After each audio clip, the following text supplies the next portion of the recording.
All right, first ever Patreon live call here on Zoom. It's gonna be super cool, man. I can't wait for you guys to meet some of our Patreon supporters, and we're gonna do some Q&A here just in a second. But first, I gotta drop that intro one time.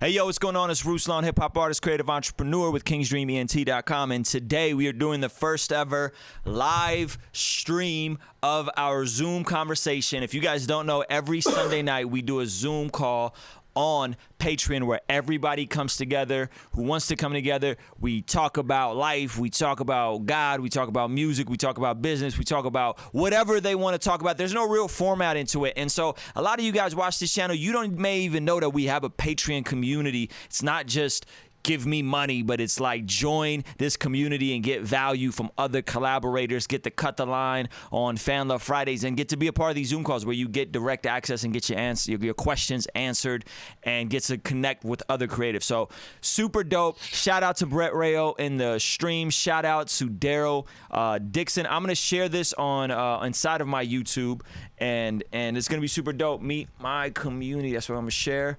And so I'm going to introduce the guys right now. These Zoom calls, we want you guys to hop in, welcome yourself, and we going to know who got the crappy audio in the Zoom community. Who we got? We got Logan. What up, Logan? Introduce yourself. What's up? Hold on. I got to unpin my video. Okay, go for it.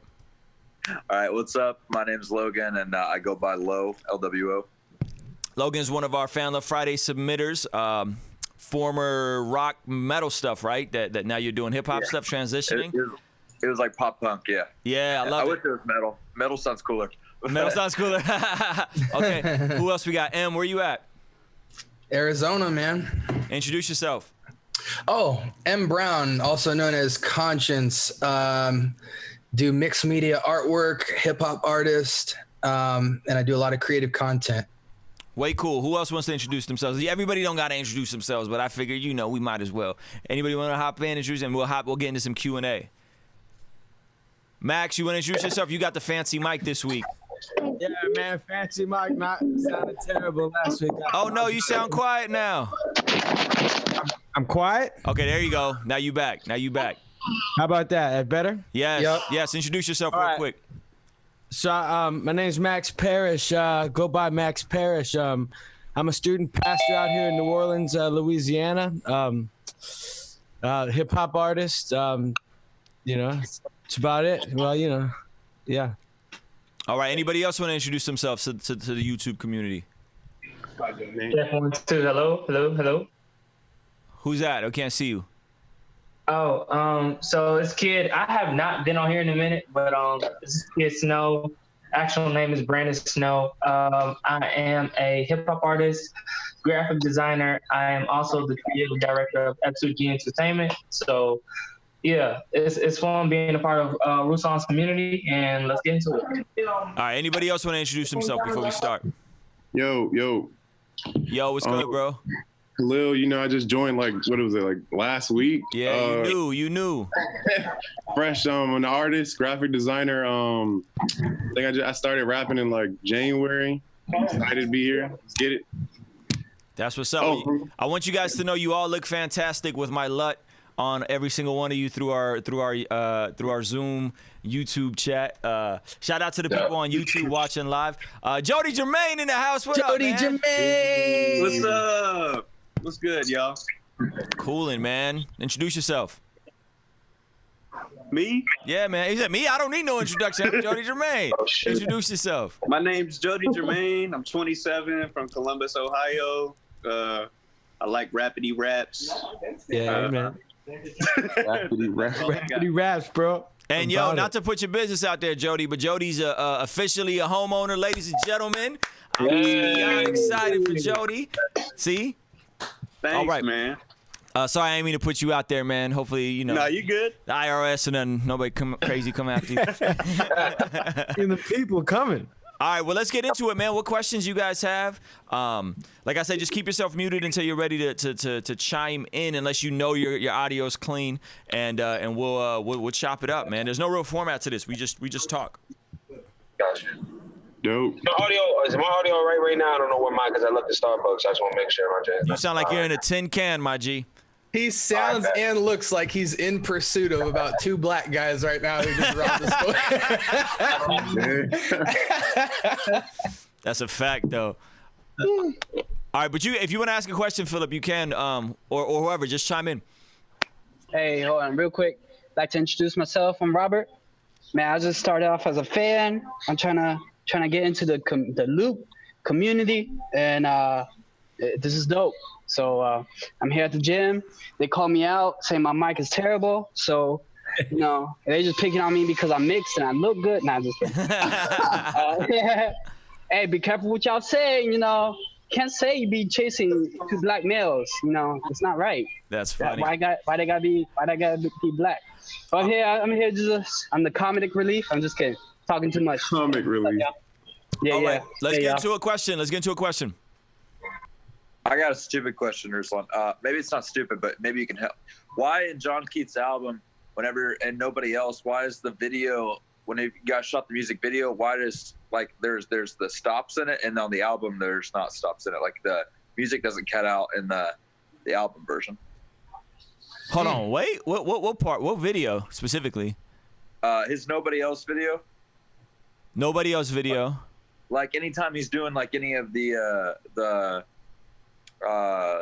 any parts of the song, there's like a lot of stops, you know, like for dynamics. And in the album version, it's all the way through. The beat never drops out. Yo, that's a good question. I don't know, and I'm very happy that you caught that, Logan. Thank you. I don't know. I would say that it's 2 different mixes. Okay, that song was done pretty early on, and so that's what I was thinking. yeah, I think that version of the mix of Nobody Else in the music video is mixed by me and Aaron Dews. And then the version on the album is remixed down by Charlie Powers. So I think it's 2 different versions. I think me and Aaron just probably had a little bit more fun adding a bunch of mutes. But I honestly didn't even know there were 2 different versions. So that's kudos to you for catching that. Well, I ripped it off YouTube like as soon as it came out, and then so I've had it in my car for like months. When it came out on the album, I was like, it's still like my favorite song. You did not. You just confessed to pirating music. It's cool. It's cool. They're going to be asking me for bigger things than that. So that's funny. Okay, what questions you guys have?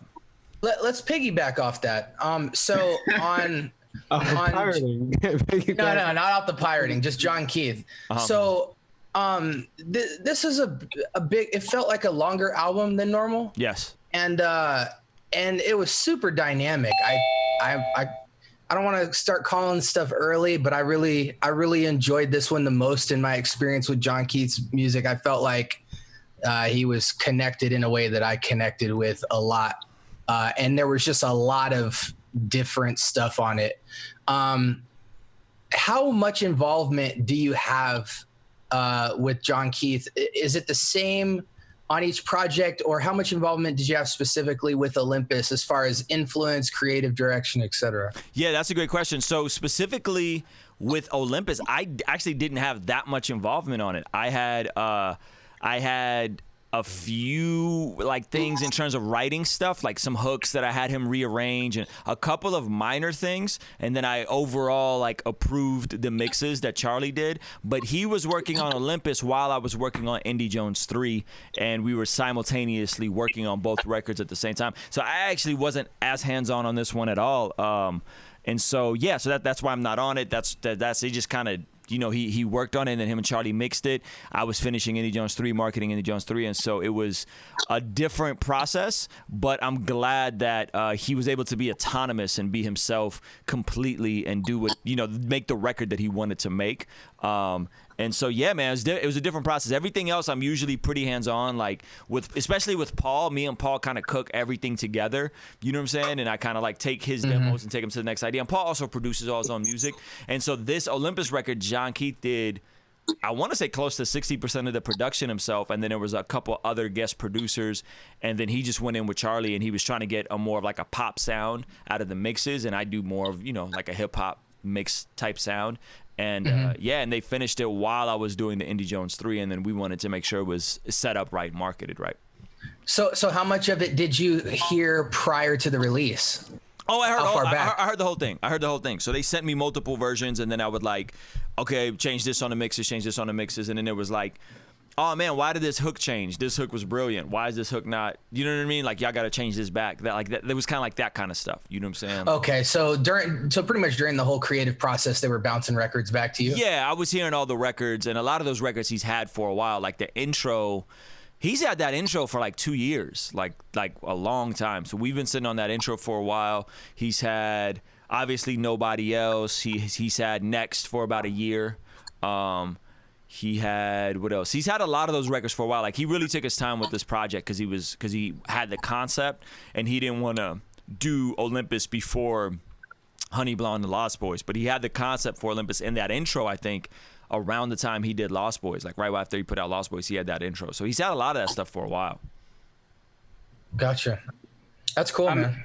I'm interested, like, did he tell you he was gonna cut off his dreads? Because I could just imagine your reaction, like. Hey, he's been talking about cutting off his dreads for years, bro. He's been trying to cut off his dreads for years. Because I imagine, you know, you've been like, hey man, I'm trying to make you look good. You gotta let me know if you're gonna cut that off, because the Medusa look was tight. We worked hard for that, you know. Yeah, I think because he was talking about it for so long, and then you know he just was like, yo, I think I'm gonna cut my hair today, and I was like, cool, man, go for it. You know what I'm saying? Chop it off. Like, do you, boo. That's literally what I told him. Do you, boo. So yeah, man, he's amazing though. John Keith is a special kind of kid, and on an artistic level, he's one of them kids that's been taking like piano lessons his whole life. You know what I'm saying? Like, he's been taking drumming lessons. Like, he's creatively very, very refined, and he doesn't come off that way. Like, he doesn't come off like a cocky kid. You know what I'm saying? But he's a dope kid. So yeah. Like, a question that I had was that what I've been noticing after John Keith's release, I've been kind of keeping game on a lot of artists, even outside of like the Christian hip hop. Like, anybody else like really heard that, and how do you think that type of artistry would kind of help people as far as you know, music period, or even in the Christian community, being able to minister to people who actually hide their feelings a lot more than usual? That's a great question, man. You know, I think the perception of Christian hip hop is changing right now, like right before our very eyes. And I'll give you guys a practical example.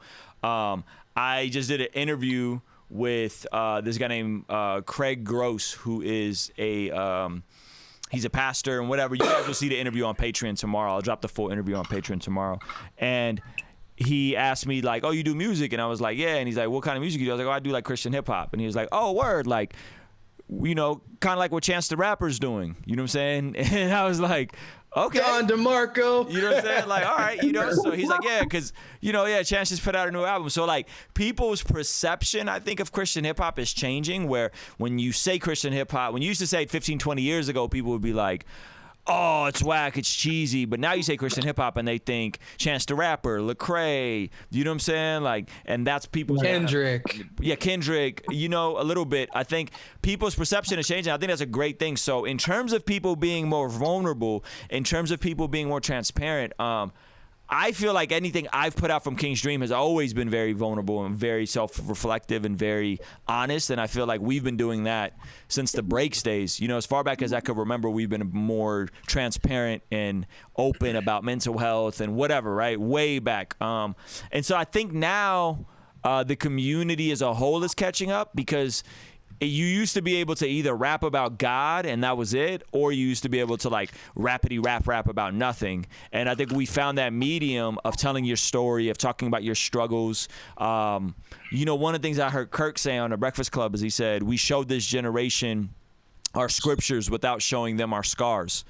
And I was like, man, that's really good. You know, like we show our scriptures and we talk about our scriptures, but we don't show our scars. And so I'm hoping that we'll see more people being vulnerable and showing their scars, you know. But obviously that could be, you know, that could be problematic in and of itself if all you're doing is showing people your scars and you're not revealing like that hope. Like that could also be potentially dangerous, you know. And so that's kind of where interesting comment. Yeah, it is, isn't it? And I think that's where everything's going, in my opinion, is more vulnerable music, and it's going to be more and more relatable and more helpful to people. That's what's up. I think there's two, and I don't want to elaborate on this too much because I'd rather hear everybody else's opinion on it. I think there's two kind of areas of lyricism that I don't hear much about in CHH right now. And one is the joys of being in the Lord. That's and not in a very cliche like praise and worship hymnal format, but more just like discussing the goodness of God in your life in a deep way and like really searching that out. That's one area I don't hear a lot of songs about, or I might hear one song on the album about. And then the second thing is like, I'd have to think on it for a couple of days on that Kirk Franklin comment, because I kind of know what he's getting at, but I kind of feel like it's a bit the opposite these days. I feel like it's much easier, especially with the younger audience in CHH, to rap from a place of pain because it's so similar to what you hear in the industry. You know, it's either the party or the pain and the scars. But like another area I would like to see you like showcased more is just like the pursuit of godliness or seeking God amidst pain and trials. That's good. Like those two areas are like drought season. And I think they've been for quite a while because we've only had like the black or white of it, like praise / turn up anthem in Christ music, or super doctrine theological or super pain desperation music. And so those two areas I'm like dying for in the genre. And we're starting to see that because the mental health, the self-awareness, people are searching that out more. But like, I guess it all depends on the community that you're around, like what you're being fed and taught as a young Christian, like just that pursuit of God as a young person in a deep, like critical way. It's harder to make songs about that, but I think it's becoming cooler too. That's good. That's good. That's a good observation, bro. I agree with you. That's good. And that's, you know, that's challenging. What else? I'm really encouraged that you brought that up. I'm going to try to be quick when I say things because I know I sound like I'm in a tin can. By the way, my name is Philip, based out of Knoxville, Tennessee. Philip Joubert. You can look all my music up, whoever's streaming, you feel me? But that being said, I really feel like you're totally right, Em. Like as far as, I don't know who it was. I think it was Dre Murray said this years ago, actually, that he felt like after Hell's Paradise came out, that a lot of people kind of took a note from some of the music that he had done with Wit, and like the fact that they dealt with emotions or something. And then he would hear people like see how successful that was, and then like try to do that too. But it was just like depressed. And he was like, he would hear the music and be like, y'all shouldn't be making music. You should probably go see a therapist. Like, you don't need to do this. And I was like, yo, like that's real. Like, you know what I mean? There's a balance, and there's a serious about places of vulnerability or failure that you have. But particularly as a Christian, like that's not really where we land. And yet that's where a lot of people's music lands, because truthfully speaking, and I can say this because I used to be here, I don't think all my music, I think that at the time that I was here, primarily I wasn't able to create music. So if I had released music during this time, this would have been my lane. But like, that's a reflection really of where you're at personally. And a lot of these people who are in our genre are not in a church. They're not in a community. They don't have actual people around. They're not expressing their feelings to real people, and they're not walking through life with real people. So, Philip, we're losing you. Serious? You know what happened? What happened? We're losing you. It started glitching up. Robot sequence in 5. Oh, dang. He's going through Am I still good? Am I still good? You're better now. Tell me when I'm good again. Okay. I bet. All I'm saying is that you put yourself in a position to be heard or taken seriously, but you're not actually somebody who should be listened to at this time. And sometimes there's a wisdom in like, nah, maybe I shouldn't be releasing from this place right now, you know, until I'm in a better place emotionally where I can book in some of these thoughts with other realities. Yeah, so that's all I was going to say on that. With that, bro. I'm going to stay on that, but I'm going to take my video off if that's cool. Yeah, just mute yourself. You can leave your video on, but go ahead. Em. Okay. I was just going to say, to jump on that real quick, because I think this is like liquid gold for anyone in here.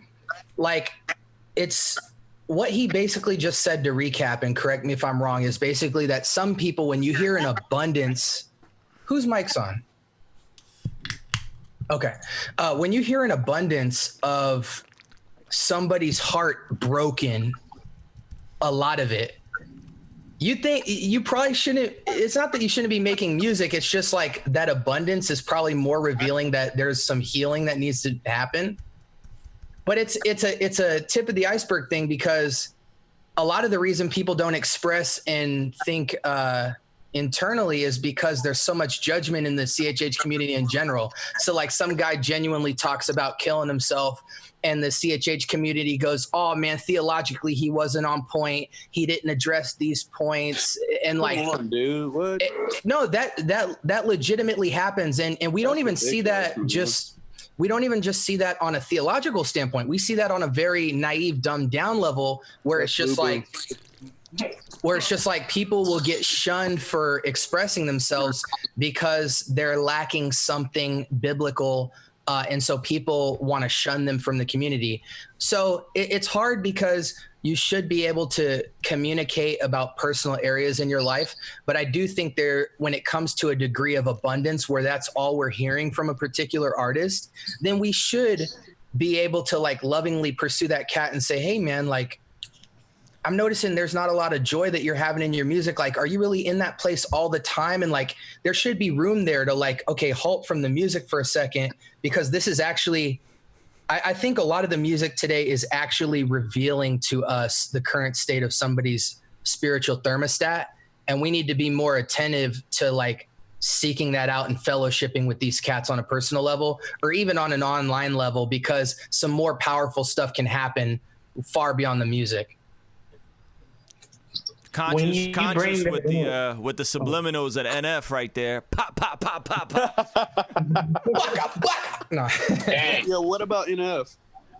Yeah, That's a good question. I mean, Ruslan, didn't you kind of bring that up when you made that video about like his project? Like, I feel like I think you spoke about it pretty wisely, to be honest with you.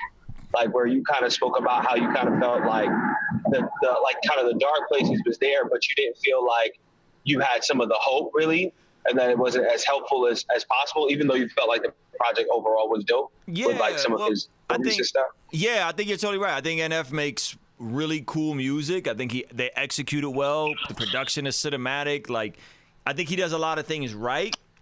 But I think that is, to me, super problematic. And I'll be completely just transparent. Like, I'm in the process of trying to reach out to him. You know what I'm saying? And trying to get a hold of him and just have that conversation more privately. Because I don't understand. You know what I'm saying? Like, I don't get it at all. And I think if he wasn't marketed and pitched to a Christian demographic, I wouldn't have a problem with it. But I think because it is, I as a gatekeeper, as somebody that's one of the new OGs in Christian hip hop or whatever, like, I feel a way about it, and I want to have a direct conversation about it. And so I'm in the, and I don't want to speak too much on it, but I am trying to figure out a way to get a hold of him, just have that conversation. Like, bro, are you okay? You know, because this content is dark. You know what I mean? And I haven't heard some people thrive off the new that. album. I haven't heard the new album. I have no idea what it sounds like. You know what I'm saying? So Yo, I'm not maybe gonna he lie. evolved. I heard one of the songs called "Changes" off the new album. I didn't listen to the whole thing, but it actually had like some good points. I'm not gonna say like it wasn't still dark, but it had some hope in there. Okay. I don't know what the whole thing's looking like, but basically he was saying like people are unwilling to make changes and they need to. True. So it was good. I don't know. I think for me, like, and everybody's like, where's God at? Like, and it's like, it's kind of conflicting. Like, I'm like, I love this bro. Like, he's dope, he's tough, he's amazing, but it's like, where's God? Yeah. Yeah, I mean, that's a challenge, right? That's a challenge. Well, and he, since he's at scale, he facilitates a lane that, you know, in the industry, when you're facilitating a certain space, deviation is not the goal.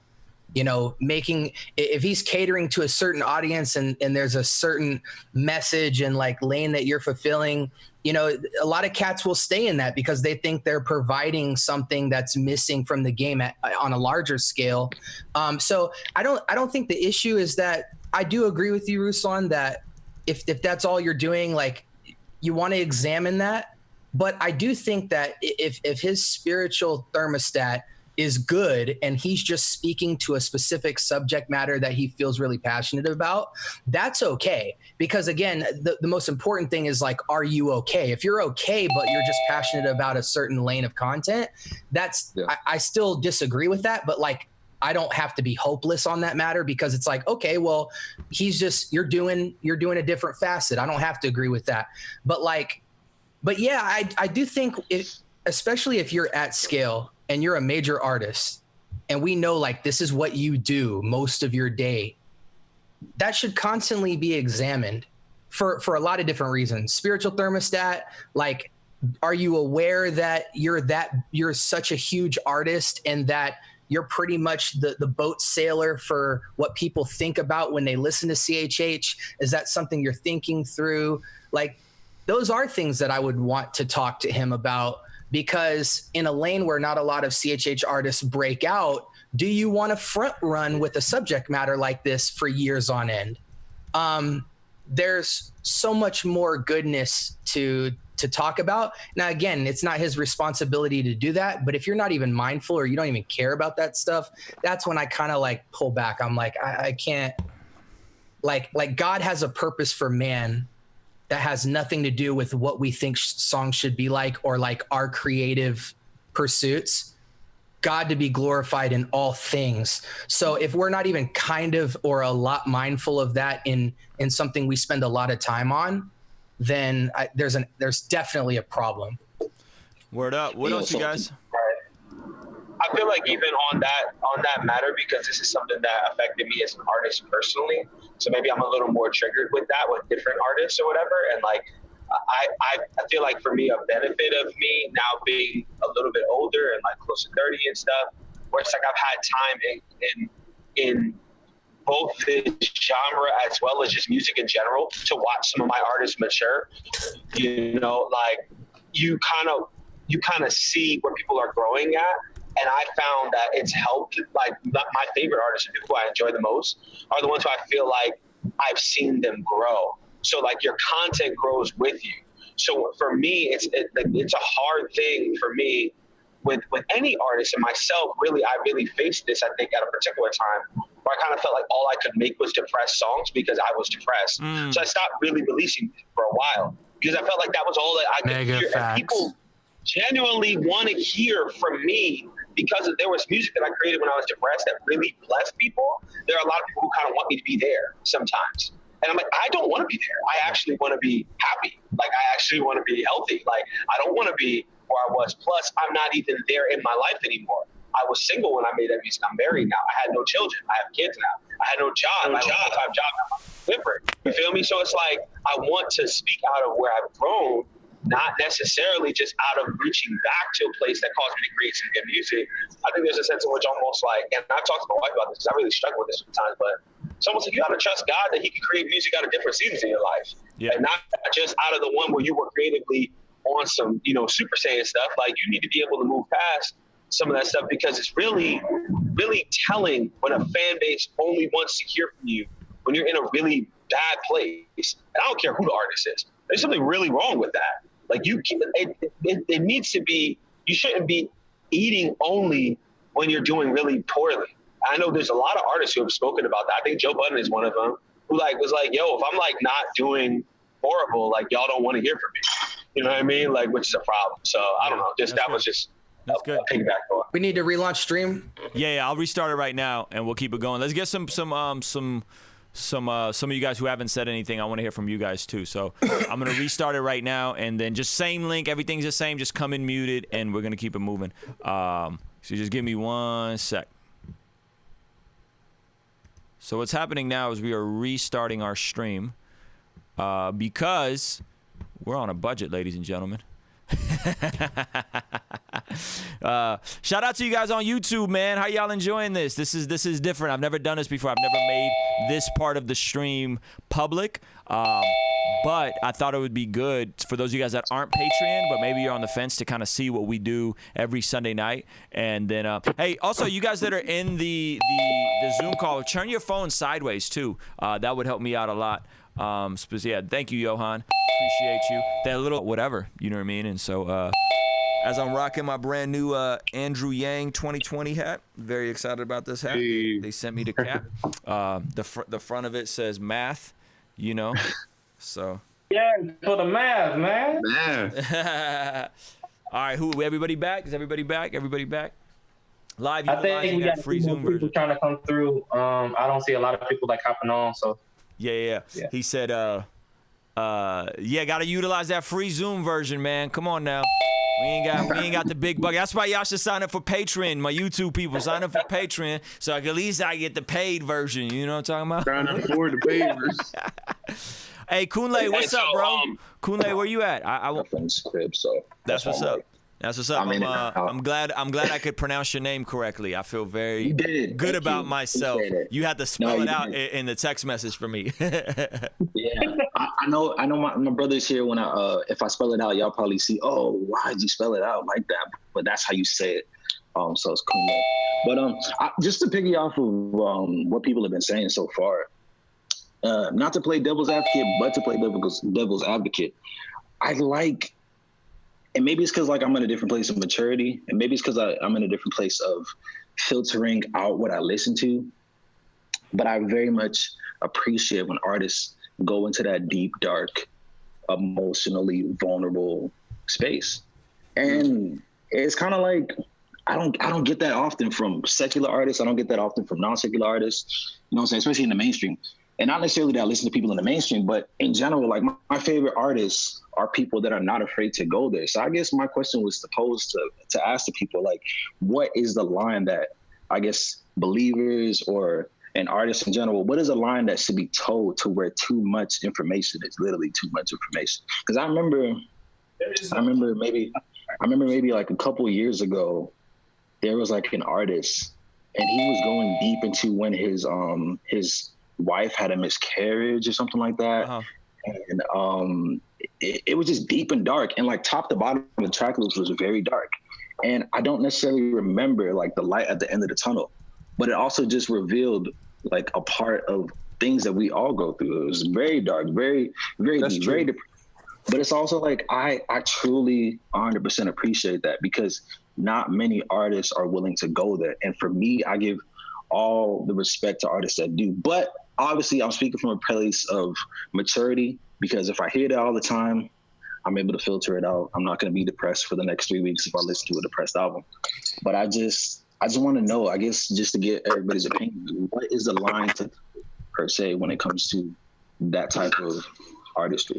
Man, that's a great question. What do you guys think? What's the line? Because I have a very specific answer for that, but I want to hear from everybody else. So chime in. So for me, one thing that I've really been noticing is whenever I think about that type of situation, I think about what KD. So I mean KB. Kid, So your quality is sus, my G. We're gonna have to hop on the data. Somebody else would try to leave and come back. Okay, cool. Appreciate you. I would say I feel like you got to kind of know your like. I don't remember exactly what the question was, but before that, like, you know, if you're writing songs for kids, obviously pouring out like your miscarriage with your wife would be a bad option with your option. But at the same time, I don't know if there always has to be a light at the end of the tunnel because, like, right. You know, also, Paul, I mean, yeah, he was able to, you know, Philippians 4:13, he wrote that when he was in jail, and he was able to be like, you know, I've learned to be content whether they're hungry or they're poor, and he was able to point it back to God. But at the end of his life, he got his head chopped off. Like, I don't think that necessarily we have to know what the light is in the tunnel. I don't think we have to be fake about it. I'm not, you know, I'm not a big NF fan, mostly because I feel like he's made the same album. Like, but I think he's great at what he does, and I think he's super talented. But I know what to expect when it comes to his music. So I think I did listen to some of the songs, and they do seem a little more positive this time. But with respect to him, it sounds like he's going through something. One of the songs he says, I got diagnosed with OCD, and I personally had that happen to me too. And like, you can't really control that. So artists, you got to kind of give them credit, but you got to know your audience too. I think people who listen to NF, they're getting when they come to listen to NF. Maybe he shouldn't be towards the what entity. That's, you know, I think that's Capital's fault, not necessarily. Yeah. Who else wants to chime in? Where's that line for artists? And somebody is not muted, and it sounds really bad. It's echoing. So, but where is that line for artists in terms of being a Christian on what is too much or what is too dark? I love this question because it's important. Yeah, I want to speak to this because this is something I brought up. So I want to be clear. I have actually like a huge value for transparency in music. I know my video is on, but I'm in a car with my light out, so sorry. I got a huge value for transparency in music. Like, you have to be transparent. I think the era of Christian hip hop that I came into was very underwhelmingly transparent. So they thought they were being transparent a lot, but they really weren't. Yeah. Like, they would speak to things, but they would speak so generally. And for me, I was dealing with very specific, very hard things that I felt like there was not a window for. So for me, it wasn't until I heard somebody like Armand Wake Up with like some extraordinarily raw songs that actually came from an immature place in his life. But those things opened me up, like hearing some Ishan story and other people where it was like, oh, we're allowed to talk about this.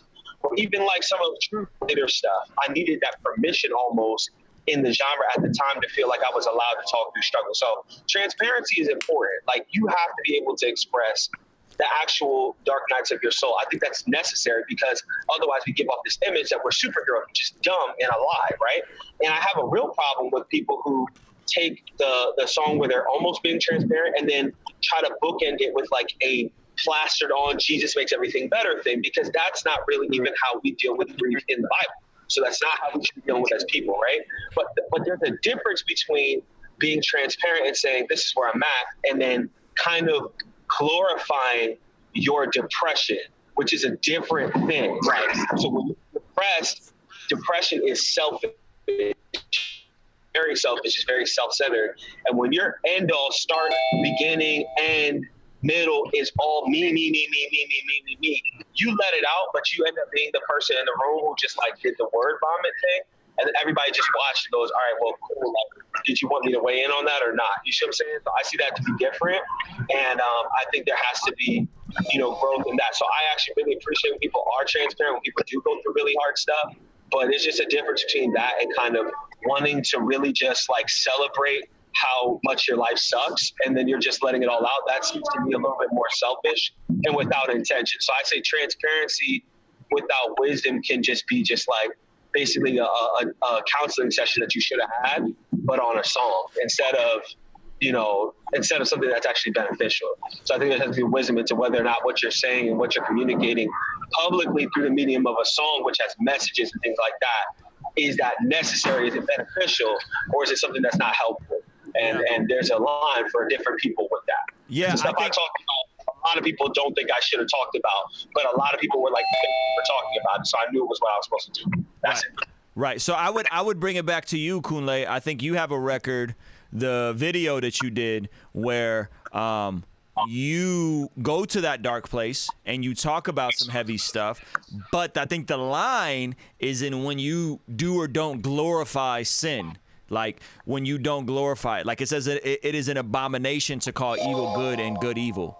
You know what I mean? And so I think if I look at your song, Kunle, where you're showing the weed and the alcohol, it's very raw, but never is it, yeah, we turning up, I'm smoking weed, I'm getting drunk, you know what I'm saying? Or it's never like, I'm depressed and my depression, and you know what I'm saying? Like I think the line is, if you're going to talk about being depressed, cool, talk about being depressed. If you're going to talk about struggling with weed, cool, talk about struggling. But don't talk about it in the way where now you're upping it up and you're making good look evil. I'm sorry, you're making evil look good. You know what I'm saying? Gotcha. I think that is the line. So I think if somebody's saying, man, I struggle with substance abuse. Okay, dope. You struggle, I mean, not dope, like get help, right? You're wrestling with substance abuse. Man, that's transparent. That's awesome. But don't then say, and we getting high, and we getting drunk, and we pouring up, and we smoking skunk. Like, you're then crossing that line of you're saying, oh, I'm struggling with substance abuse. Oh, by the way, but turn up. You know what I'm saying? Or, man, I'm struggling with sexual immorality. I'm really looking at, getting better in that. But, yeah, we effing and this and that. Like, I think that's where not only is it a lack of wisdom, it says that it's an abomination. Like it says that it is an abomination to call evil good and good evil. And the flip side of that is true. If all of a sudden being a Christian is corny and church is corny and worship music is corny, and now you're taking something that's intended to be good and you're calling it evil, I think that is equally as dangerous. So I think that the line is right there. For me, like, I listened to the new Chance record and I listened through about 70% of it, and I got to give it another listen, I'll be honest, but like I didn't hear a bunch of problematic content. Even though he uses explicit language, I didn't hear him glorifying evil. You know what I mean? I didn't hear him glorifying and promoting evil as good. I really do got to go back and listen to it. And I also didn't hear him saying good things were evil. You know what I mean? He put things in their proper place, even though he used explicit language. And I think you could do that in a movie. If you're doing a movie and there's profanity in it or it's R-rated, but as long as you're not promoting evil and you're saying evil is good and good is evil, I think to me that's the line for a creative Christian disciple of Jesus. Not, you can't say these words, you can't talk about these topics, you can't be transparent, you have to use Christianese. I think that's whack. You know what I'm saying? So I think that's to me where the standard is. And I think the line's different for the artist making the expression versus the listener choosing what he listens to on a regular basis. Right. So I want to give some quick punchlines and then like jump on what I wanted to bring up. But I think we should acknowledge though that people love itching their wounds. And I think a great question for people to like ponder on is, I wonder what kind of music people would make if they knew that no one was listening. You know, if no one was listening to your music, would you be giving me 3 to 4 albums of deep discovery of your saddened or broken state? You know what I mean? Like, because think about it, like we're in the social media era. We're always thinking about what are people going to think? What do we think people want to hear? What am I comfortable talking about? What are other people doing? And so I just wonder when I hear people's music sometimes, like, okay, if they didn't have a following whatsoever and nobody wanted to listen to them at all and they were aware of that, what stuff would they find interesting at that time? I think that's a very good question.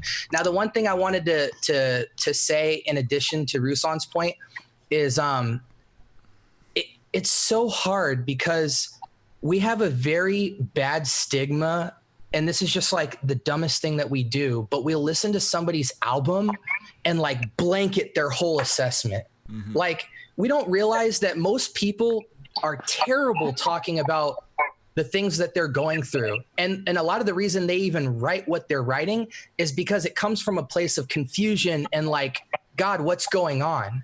So it's hard for us to really take people's words in when people are expressing from a place of brokenness and use that to like think that that's their mental state at a current time, or like it's just very hard, because most of the time what we're getting in the album is, it would be explained a lot clearer in our personal life if the music was removed.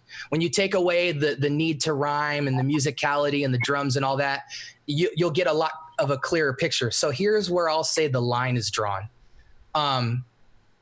We have a lot of room to work with how much something can be talked about and what can be talked about. I think most of us would agree where the line's drawn, like Ruslan said, when somebody's just blatantly sinning or not glorifying God. But like, I think the line comes when we say what's going on in that person's actual life at that time over a period of time, because I'm more concerned with the person than the music at the end of the day. Mm-hmm. And so I think sometimes the line is drawn when we see that the person is actually in need of mending and like life on life, and the music is not conducive to bearing fruit and growing and healing. If the music's actually a hindrance where that person is lurking in a place of brokenness and is not being pursued, is not being built up in truth, is not being spurred towards righteousness, is not being encouraged to behold the glory of God, and they're just out there expressing, then that's where I think the line is drawn, where they actually need to hit pause or stop doing the music altogether and like actually seek help. And that's where I think the scratching your own wound thing comes into play, because a lot of people just aren't accountable to men in their lives who are art makers. Yeah. That's a huge problem, especially if you're like pursuing music as a full-time thing where the culture is just saturated in unbiblical things. You got to be guarded like Fort Knox, or you're not going to make it. Yeah. Like, I don't even know how I would survive as a Lecrae, because I can't even picture in my mind how I would have dudes who I could be accountable with, a local church who I could be transparent with, serving the body, doing the things the Bible calls me to do, and be on the road 24/7. I don't even know how I would survive. So for a young guy just making music out there regularly and not having any of those safeguards that the Bible puts in place for us, I think that just opens the door for just all kind of ungodliness and all kind of brokenness and all kind of surface level Christianity that's just not fruitful for the people listening or them. Yeah, that's good. Let's hear from somebody who hasn't had a chance to speak yet. Anybody want to chime in who hasn't talked yet? I could just say, as far, I don't make music. Yeah. I think I'm quite down on the jokes. I'm out of the gym right now, trying to what's it called? Wind down now, so I could stop firing some shots. Pop, pop. No, I'm just kidding. Hey, but yeah, NF. Yeah, speaking, because I have a mental illness, right? But when you express yourself. And I can't say much because I don't make music, but my dream is to one day make one. But I got to speak a little humbly here. But when I express myself, I can't express myself in a way that when you're confronting people, you gotta express yourself in a certain way. And what makes hip hop cool is expressing yourself like in a cool way, right? So just with NF, he just has to be careful not to make these dark things look cool, right? Because a lot of people don't know what he's about, don't know what's going on, this and that. He's just expressing himself. So. But my main, since I'm a believer, yeah, I would hold him accountable. You don't want to make these depression look cool or OCD look cool in a way, or it's cool that you're expressing yourself, but you gotta find out, like, you really need a point on who God is, right? You need a point to God, and you need to point to like what really matters in life, you know, because 1,000 years from now, you're not gonna be in the history books just because you're talking about OCD in a cool way, right? So you know, just be mindful on what lasts, right? Yeah. You wanna talk about God and how He could heal you from these OCD, right?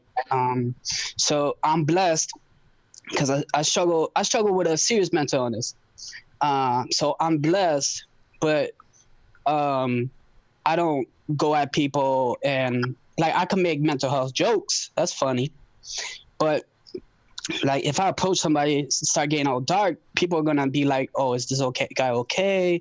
This is and that, right?" Like if he like, so hip hop is a cool, in your face, kind of express yourself type of genre, and but as a Christian, you need to be careful. Don't make this mental health look cool like every other rapper, you know, out there, right? And and point to what really matters, right? As a Christian, right? Yeah, so that's good. Anybody else want to chime in who hasn't? I'll say something. Like when it comes to NF, like I think like for that particular artist, it's like even from a marketing standpoint, like when I look at his Instagram, it's like I see darkness, it's like I want to vibe with him, I love the man's dope, and it's like it's just, but when I see his like personal, like you don't get enough personal life in it, like it's just dark, like half his Instagram black. I'm like, I feel convicted listening to it, like I was like, and I don't want to like he's a beast, bro, like, and I don't want to be working out the oceans or something like that. So it's like I'm trying to find the perfect blend. That was great. Like, I just feel like you need a little bit more personal life, like a little bit more background. Like he said, like a conscious was saying, like you fall in love with the artist too, like to a certain extent. Like if I don't know enough about you, it's like can't vibe with it. But that's my thing. That's good. What else? Who else wants to chime in? Yeah. Liz, you had a chance to speak. Jody, I see you, Jody. Sorry. Hey, y'all good? Who was gonna talk? I was Danny. going Blizz. I don't know if he's. Blizz. Chime Sorry. in. Jody, Daniel, Blizz. Jody can go ahead. I had a point and I kind of got lost there for a second. All good. Yeah, dang it, Jody. My bad, man. No, I was just going to talk about, you know, how Jesus was tempted in like every way possible. And because of that, he was able to have compassion on people. And I know in my own life, like before, as an early Christian, I had a bunch to tell people, but I didn't know how to hold hands and like walk with them through processes because I didn't know what the hell they were really going through. Like I could look at it and I could observe and be like, you should be doing this, but I didn't know what that felt like. So I just think that, you know, a bunch of the church like needs more compassion.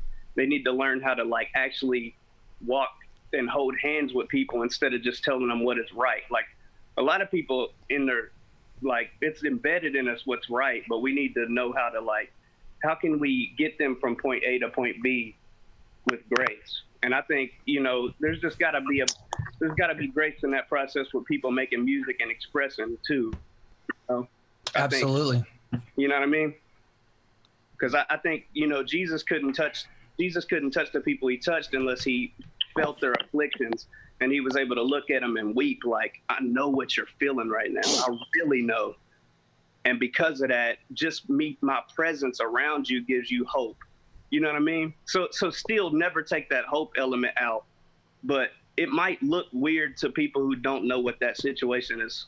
You know what I mean? Like, yep. The way that somebody approaches that, or God gave them the ministry to reach a certain people, might look weird to us because we don't know. So I try not to judge that stuff unless I've had a conversation. So I don't know, man. That's a really hard topic. I do a lot of the same type of music NF does. I think Ruslan called it mood music. I think when I sent a Fade to Black video into you, Ruslan. Yeah. And called it mood music. Yeah. A lot of my stuff is on a kind of a similar vein as NF, and I never try to glorify any kind of depression. I talk a lot of addiction. I never try to glorify that. I always try to show people that there is hope through that. Me being the walking testimony of that. You know what I'm saying? And a lot of stuff that NF puts out, or a lot of stuff that I've put out, the comments and stuff that you get from people are typically like, this song really hit me in a spot when I really needed to hear what you said. You know what I'm saying? Like it's kind of a niche market. I know depression music, I guess if you want to call it that, has really kind of went widespread in like the secular world. There's a lot of, but they are glorifying it. So that's a whole different type of thing. Whereas like in the Christian market, when we do moodier music, it's more of kind of a niche hit, but I think it hits the right people when it's supposed to. So when I'm writing and doing songs and stuff like that, I'm not like, I don't do stuff like Tom McDonald, like I think Emma mentioned earlier, like people that are, if people weren't listening to the music, would you do this same type of song? You know, I think Tom McDonald does a lot of stuff for you know, clout or whatever you want to call it, I guess. It's a lot of clickbait stuff. I don't do stuff like that. I think, but I'm on that same boat of this is the area that I've seen a lot of success with for touching people, not necessarily because we had a talk last week and I haven't had a whole lot of success as far as you would think money wise or whatever in rap. So I don't even know where I was trying to go with that. I was just trying to I had a point earlier. Good insight. No, that's good. Thank you, Blizz. Thank you for sharing. Anybody else? Thank you for bringing that up too. Like I appreciate your perspective, Blizz. Like just listening to it, you know what I'm saying? Because I think I hear wisdom in what you're saying, and I think that's for me what I'm hearing consistently from a lot of what people are saying right now. Is like there's a consciousness. Like, are you consciously creating? You know what I mean? That's how I look at it. When you start to get into your emotions, it does. You know, we do itch our scab, and we do, you know, really prop up like I'm going through X, Y, and Z, but it's like, what was the point? I hear with what you're saying, it sounds like there's a point. So you're thinking what I kind of have checked myself at is if I'm speaking on something dark or if I'm speaking on a rough place in my life, and I have a number of records that haven't come out yet, but are dealing with some of this stuff that we're talking about. So this is really, really good for me. But like, I'm asking myself, like, is what I'm saying right now, like this song right now, is this like a diary entry into a point of where I'm at? Like that somebody can look back and go, yeah, I relate to that, where he was at in this time, in this season. And as I graduate past some of the hurts of it or whatever, I'll look back and thank God for it. Or is this a flag in the ground where I say, this is where I am, this is what I want to be, this is what I want the world to hear from me. And I'm distinguishing between the two of those as I create. Then the flag in the ground is something that's like, well, I'm leading somebody now at that point. And if I'm in a bad place, I'm just leading you further into my bad place.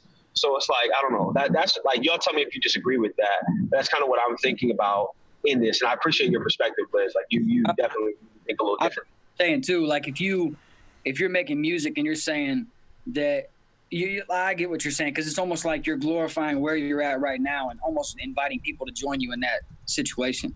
Whereas like a lot of, like I did a song also, we had a miscarriage and I had done a song about it. I don't think it's the one, I'm not sure what that guy's name was who was talking about it earlier. I'm not sure that he heard mine, but I did a song about that, but I wasn't like trying to bring people to a spot of depression. I was trying to show them that this is where I was at that moment, but I kept my eyes on God through it. Now I wasn't trying to, like you said earlier, somebody said earlier about putting a bookend on it, trust God. You know, I wasn't trying to do that necessarily as much as I was trying to make sure that everybody knew the entire time through that song that my focus stayed there, even though I was going through those difficult times. You know what I'm saying? Yeah, I think that's dope, Blizz, and I think that's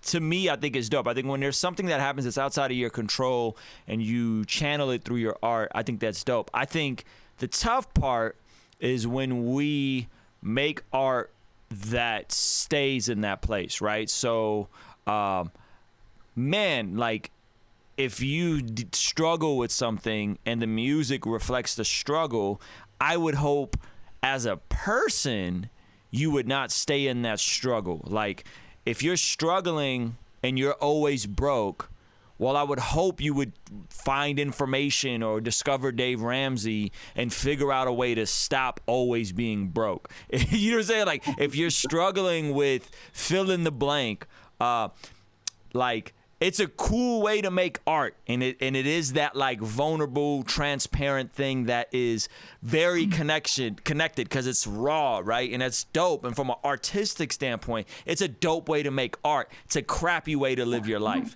in my opinion. So if you're struggling with mental health, like I have, you know, like I shared this something on a channel. I shared this with you guys. Like I got diagnosed with complex PTSD. You know what I'm saying? So like because of the trauma from my childhood, and I'm going to therapy for it. Like I'm dealing with it. I discovered that there was something off about me and the way I handle conflict and stress and all these different situations, and I had to deal with it, because if the variable in all these situations, these situations in my life is me, I have to take accountability for that and be responsible for my actions. And it may be cool for me to sit and say, oh, how hard is life, man, my life is hard, and I could stay in that place, and it could be a fun way to make art. And I could talk about how broken I am, and it's connected. But I think at some point, and this isn't a knock at you, Blizz, or anybody, but I would hope at some point we would put our big boy pants on and say, hey man, we gotta grow up. Like I got some growing to do. I gotta fix some areas. I gotta man up. I gotta figure out what is inside of me that's inadequate, and I gotta go fix that. So if I'm struggling with mental health, I need to go get in a support group. I need to go see a therapist. If I'm struggling with my weight, I need to get my butt to the gym. Like the homie was in the gym on this joint. You know what I'm saying? He was out on the treadmill in the Zoom call, right? Like I think that would be my hope for all of us, at least in this chat. I can't control what other people are doing, but like if we're going through something, we have to say, let me take accountability, responsibility of my actions, and let me press into growing in that area. Yo, oh, you want to go ahead? Who's speaking? Sure. This is Diedrich. I was just like listening with Jody. What's up? What up, Diedrich? Chilling, man. What's going on? I've been kind of like listening for the whole time. I just have a couple thoughts, man. Like I think that once somebody is a musician or an actor or a pastor or any kind of public figure, we as people, not God, as people, hold them to a higher standard. And we kind of forget that they're still human beings with the same issues that are difficult for us to deal with as well. And, you know, when we start going through things, would you expect somebody that's watching you hurt and like, let's say you broke a leg. What if you had a friend that was like, man, like get up off that leg already, start walking on it and kind of get the muscles back in order. But I think as well, I would say, but I would push back and I would say, yo, go to the doctor, my G. Like, go to the doctor, put a cast on that mug. You know what I'm saying? Yeah, like, I just stop standing on the leg if your leg is broken. Like, is that insensitive of me? I just explained that after you get healed, that you start doing therapy. Uh-huh. So my point is basically this, dude. People have different processes. People heal from different things for different lengths of time. You know, we all have different walks of life, man. Like, you might bounce back from getting robbed or mugged in 2 days. I might take 6 months. You know what I'm saying? Sure. And we kind of look at people that are going through stuff and talking about what they're going through as if like they're these superhuman people that can just be like flip a switch and be over stuff. Like that's impossible. Like go get beat half to death and tell me how long you. We lost Dietrich. Oh man. Don't worry, he was on to something. That was good. That was good. Man, he was going in too. I was listening. Yeah. Max, what were you gonna say? So, hey, but something I was gonna add to that, like the problem was he said after you got it done, go seek therapy. I'm like, no, you got the good thing is you want to seek therapy like as soon as possible, bro. Like therapy is a good thing. Like something that I like about Ruslan is Ruslan, he talks about therapy in a positive light, excuse me. And it's really a good thing, and for everyone to seek therapy and mental health. Like if I bring it up to a worldly person, they'll think I'm cracking jokes on them. I'm like, no, real like therapy is a good discipline. You know why? It gives you self-awareness, because like a lot of people can beat themselves up and they could drive themselves into depression over and over again. It's like a circle. It's like a loop, you know? Yep. And therapy allows you, freedom from that loop. And something I get from this channel is everything's a discipline. Just like therapy is a discipline, life's a discipline, music's a discipline. Just on this YouTube channel, this YouTube platform is a discipline, right? And therapy is a discipline to heal yourself, to get yourself better, get yourself on a good track, right? So a lot of people just think they only think therapy when everything's falling apart, right? Like marriage counselors. Yep. Like, dang, the marriage, we're talking about divorce, we need to go see therapies, this and that. No, y'all, therapy is real life. Therapy's a good thing. That's good. I agree with that. I agree. Therapy can be good for a lot of different people for a lot of different reasons on a regular basis. I think, though, what he was trying to say was there are people that can do that, but every one of us at some point in time, we're still going to have bad days. I mean, you go to therapy, it's not going to be a cure. You know what I'm saying? It's just to help guide in the right direction. And I think what he was saying is, even as far as like the musicians go, a lot of people can take certain steps, but they still have bad days, and those bad days are what they end up writing about. You know, I think that's kind of where he was going with his point. I like that. Yeah, cool. That's good. Let's get Max or Daniel. We haven't really heard from you guys, or John, if you guys want to chime in. I think Max is ready. First of all, shout out to Dave Ramsey. Hello. My wife and I took that class, Financial Peace University. Man, changed our lives completely about dealing with finance. If you're dealing with finances, you're struggling, man, do Dave Ramsey's class. And all right, but to go on, I think a man's as far as non-secular Christian hip hop artists, right? I think most of us here, if not all of us, right, we're Christian hip hop artists, correct? Maybe I'm wrong, but I think if your relationship, like if you're not spending time with God on a daily basis, if you're not in the presence of God and you're not daily led by the voice of God, by the Spirit of God, and your decisions aren't made by your convictions, which the Holy Spirit has placed, within your heart, you need to be Spirit led. If you're a Christian artist, you're a Christian artist because you feel like God gave you that gift and you're trying to bring a message that you believe people need to hear. But if your relationship is not right with God, if you're not spending time with God and you think, I just got these dope lyrics, I've got this gift, I'm moving on with my gift, if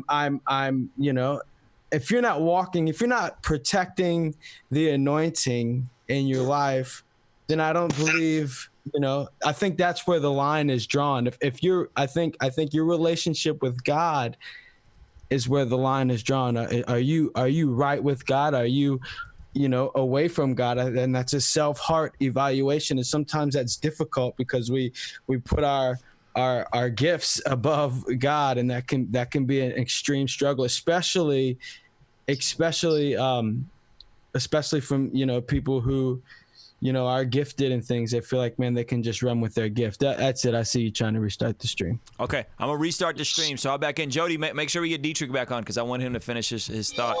Here we go. All right, cool. Yo, thank you guys, everybody who is in the YouTube chat. Appreciate you guys. You're getting an inside glimpse into our weekly Zoom calls for our Patreon community.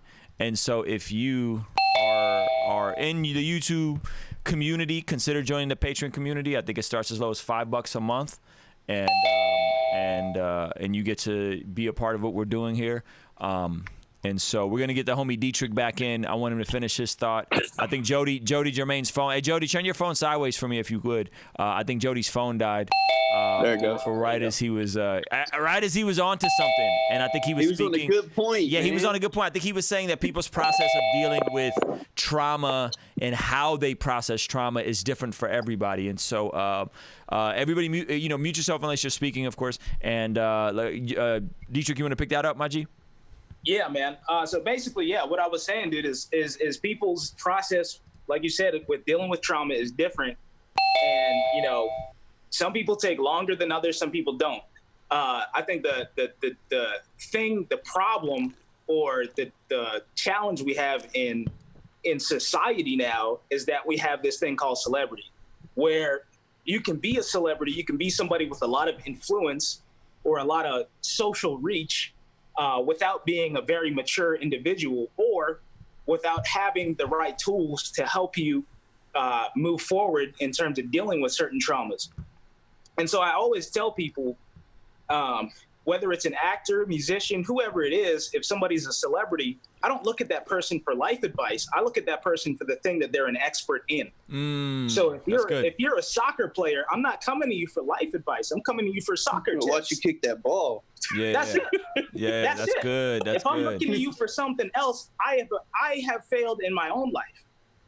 Okay. You get what I'm saying? Yeah, I like that. So I need to address what's wrong with me, to where I'm looking for somebody that's not in my inner circle, to somebody that's not influencing me as a mentor, as a father, or whatever else have you, or pastor, whatever you want to call it. Yeah. I need to look at myself as, why am I looking to this person for this kind of stuff? Come on. You know what I'm saying? That's So really good. we need to give ourselves more accountability and get up off this person isn't saying what I want to hear type stuff. Yeah. right. Because that's annoying to me in Christianity, honestly. Yeah, That's good. for real. That's good. And it needs to stop. That's good. I'm glad we got you back on, man. You was ready to go. Word up, word up. Daniel, you want to chime in? I haven't heard from you on this joint. Yeah, man, I kind of feel like the line is drawn when it has like the Pied Piper effect, where you're leading people astray. For the most part, when I listen to people's music, I'm listening for the influence that they're going to have on my life and what am I going to get out of it. But I think that if your influence is not something that is bringing people closer to God or closer to a point of relevancy, then they shouldn't just make the music. And I've seen it time after time again. And it's so funny that the conversation started over the particular artist, because my friend was on that tour with him and the other bigger artists, and they picked him alongside of the other people because of the demographic that they were trying to target. And I don't really see that demographic of people actually healing. I see them hurting more than healing. And when you enable that, you're enabling people to find the worst in themselves. And I don't particularly agree with it. I don't agree with the notion of you should just talk about this all the time and beat it over the head. But I think that there has to be something transformative about the gospel. There has to be something that grace has done to you in order for it to shine through your music. And if it's not shining through your music, then there's no actual growth, in my opinion. That's good. In most cases. Yeah, in most cases. Angel, I would definitely agree with that. Angel, you want to chime in? We haven't heard from you, Angel. You don't have to if you don't want to. No, I'm straight, bro. I got nothing to say about this whole NF thing. Okay. I'll chime in. I think, well, personally for me, I'm just trying to be a producer, right? And I think you always have something to say. You can always, share your testimony or whatever. And with NF's music, he's just venting. Like that's what I hear every time. It's just an outlet for him, just like therapy session, just like the whole name was. And I would assume that the people listening to him are actually like relating to somebody, and that's kind of helping maybe them get through whatever they're going through. And I would hope God's using him in that way. But yeah. Word up. Yeah. The determining factor is we just don't know. Yep. Yeah. That's what I'm thinking too. Right. There's a certain extent to the conversation where we just we just don't know NF, but I do think it's fruitful to discuss this for the sake of finding good godly lenses for us as observers of NF to think through what he's doing, so we're not making any mistakes in what we do. But yeah, there is always a cutoff where it's like, don't know NF, all right, we're just barbershop talking. That's a fact. I feel exactly. Like this is making me reevaluate myself, just looking through this in a whole different like viewpoint. You know what I'm saying? So like I want to make sure that even though I'm doing similar music the way NF does, I want to make sure that I'm not, quote, saving someone by the music. I don't want them to hear the music and be like, your music saved me. No, that's not going to save you. It may have helped you through a situation, but I want to make sure that I'm leading them in the right direction. So this has made me kind of this whole thing has made me kind of reevaluate my outlook on things as well. Dope. Praise God. That's awesome. That's awesome. Can I ask, or I don't know, I want to add something to this that I don't know if you've brought up. So listening to this, like, I know NF is the name that's got tossed out here, but I do feel like this conversation is a lot bigger than him. So I don't want to like throw it at him because I think he is a human, and I think you brought that up. But bringing up the Kirk interview from the Breakfast Club, Kirk Franklin, he brought up, they asked him about how he felt about Kanye West. And he said, with the Sunday service stuff, he was like, nah, let that man heal, let him heal. And he was basically saying like he felt, you know, as somebody who knows Kanye, that he felt like what he was doing through the Sunday service stuff was like a healing thing for him emotionally or whatever. Now, for me, I was listening to it, and when I first heard the Sunday service stuff come out, as an actual student of gospel music, I'm really like always on edge when I hear a lot of like secular cats sampling gospel stuff, because I feel like it's kind of a clout thing a lot of times. So I was a little nervous about that. And even I say this as somebody who like, I've heard one of the songs they use in Sunday service is a song my aunt wrote. So like I'm big on like, good, everybody win, right? But the thing that kind of was interesting for me about that was like, I was sitting there kind of watching from the sidelines, speaking about somebody who's a hurting individual like a Kanye, you know what I mean? Who was using this stuff, you know, as some means of going through something. He's flipping all of his songs. It's almost sounding like 2008 Christian mixtape season where he's literally just like flipping his own songs, just throwing Jesus words in them and stuff. And he's doing that, but then like finally it comes out with like the Coachella thing, and like the merch is being sold for exorbitant prices with God lyrics and stuff on it. And I'm like, you know, so I think the thing that we're not necessarily bringing up yet with this, that I wonder what you guys think about, is like, at what point do we also like address ourselves as individuals, as artists, where we say like, yeah, we're going through things and we're expressing how we're expressing, but also like we want internally to be heard. Almost like what Em was bringing up, like, yo, we want to be heard by people. So like, at what point do we acknowledge that we want fame, like individually, and that's something that we have to wrestle with, and that like our intention is to be heard eventually, hopefully by masses. Like you're hoping that you're not just creating something that's going to be heard by you in your closet, and introducing the things that you're also thinking of the impact and what that can benefit you over time. I feel like that's something that we're necessarily. Philip, we're losing you, Philip. Philip, we're losing you. Dang, you losing me? Yeah. I like my point made. Did y'all hear me? The question is, when do we acknowledge that we want fame and we want attention? Is that the kind of where you're going with that? I think he said fame and just to be heard.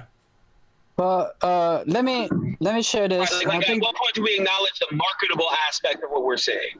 Like when do we acknowledge that not just in my emoting and being therapeutic and stuff, but also like this is a means by which I can gain success and notoriety, and actually this might actually benefit me to go in this direction, and that can be an ulterior motive in the way I express as well. Like when do we talk about that? Because I think that's something that's not being brought up yet. Okay. Well, let me say this, and I wish you would have stopped, because as soon as you said marketing, that means I'm totally out of the picture. I don't have any. I'm not in that field. I need to work in that area. You know. But hey, that's like a Alexa moment. Alexa. Nah, I'm just kidding. But yeah. First off, and I'm gonna close because I'm gonna go. It's like 10. It's coming up to 10:30 over here on the East Side, dog. Sanford area, homie. What's up, Florida? No, I'm just kidding. Hey, Philip. Hey, I think you're in the pit right now, dog. You need to call on Jesus so some light could come on you. Like I can't see. No, I'm just kidding. Okay. End of jokes. So yeah. Like Kirk, I thought that was a mature answer. Like just I didn't see the video, but I heard what you said, that let Kanye heal. and I understand like I watched something powerful, like, and I know a lot of Reformed theologians, you know, that they dwell on just honoring in their theology, where they come from, socioeconomically, you know, and with Kanye, bro, like, yeah, he let him explore church. He's trying to do church for himself. Let him do that. But let's pray. Let's pray for his spirit. Yeah, let's pray for him to know Jesus. But let's also pray that we have faithful people intervening and asking God when to intervene, right? Because and I was going to share, and I was going to start off with this, but it was scripture, like 2 Corinthians 4, and I'm just reading through Corinthians this season. This currently 2 Corinthians 4, and it talks about, like, God talks about Paul talks about, like, there's glory in condemning others. There's glory in there's glory in the pastime, which we knew was condemnation, like even Old Testament time, you know. And so that's why we think diss tracks are so cool. Oh, that dude's like that dude killed that dude, you know. Dang, there's glory in that, right? Like condemning others. And so we need to think before we preach hate, like, oh, Kanye, he's never gonna change this and that. No, let Kanye heal, yeah. But yes, Kurt, I haven't seen the video. Yes, Kurt may have defended the Christian faith a little bit better, judging by what you said. But the flip side is there's glory in what lasts forever. And that's what Jesus, and that's when they talk about Jesus comes and manifests himself in love and redemption and honor and glory, you know, all these good things. That's why they have the it's so drastic of a difference between Old Testament God and New Testament God. And just read it for yourself, 2 Corinthians 4, and read it in context. And then that's when you get the powerful scripture of that. Forgive me, we can look it up, but it's 2 Corinthians 4. Are you gonna tie this in, Robert? Tie this in for me, please. Yeah, I'm gonna tie it. I'm sorry. I got you. Thank you. Take us on a goose chase. I got you. Because the scripture speaks about our hurt. I am not crushed, but I'm not. I need to look up the scripture. Somebody look it up. 2 Corinthians 4. It's all good. You can paraphrase. Starting off verse 8. I'm not crushed, not perplexed. Yes, I'm familiar with the passage. I'm terrible. Look, bro, I just went to the gym. Somebody has to help me out. It's all good. Just get to the point. Like in terms of that verse, okay. How are you tying it into what we're talking about?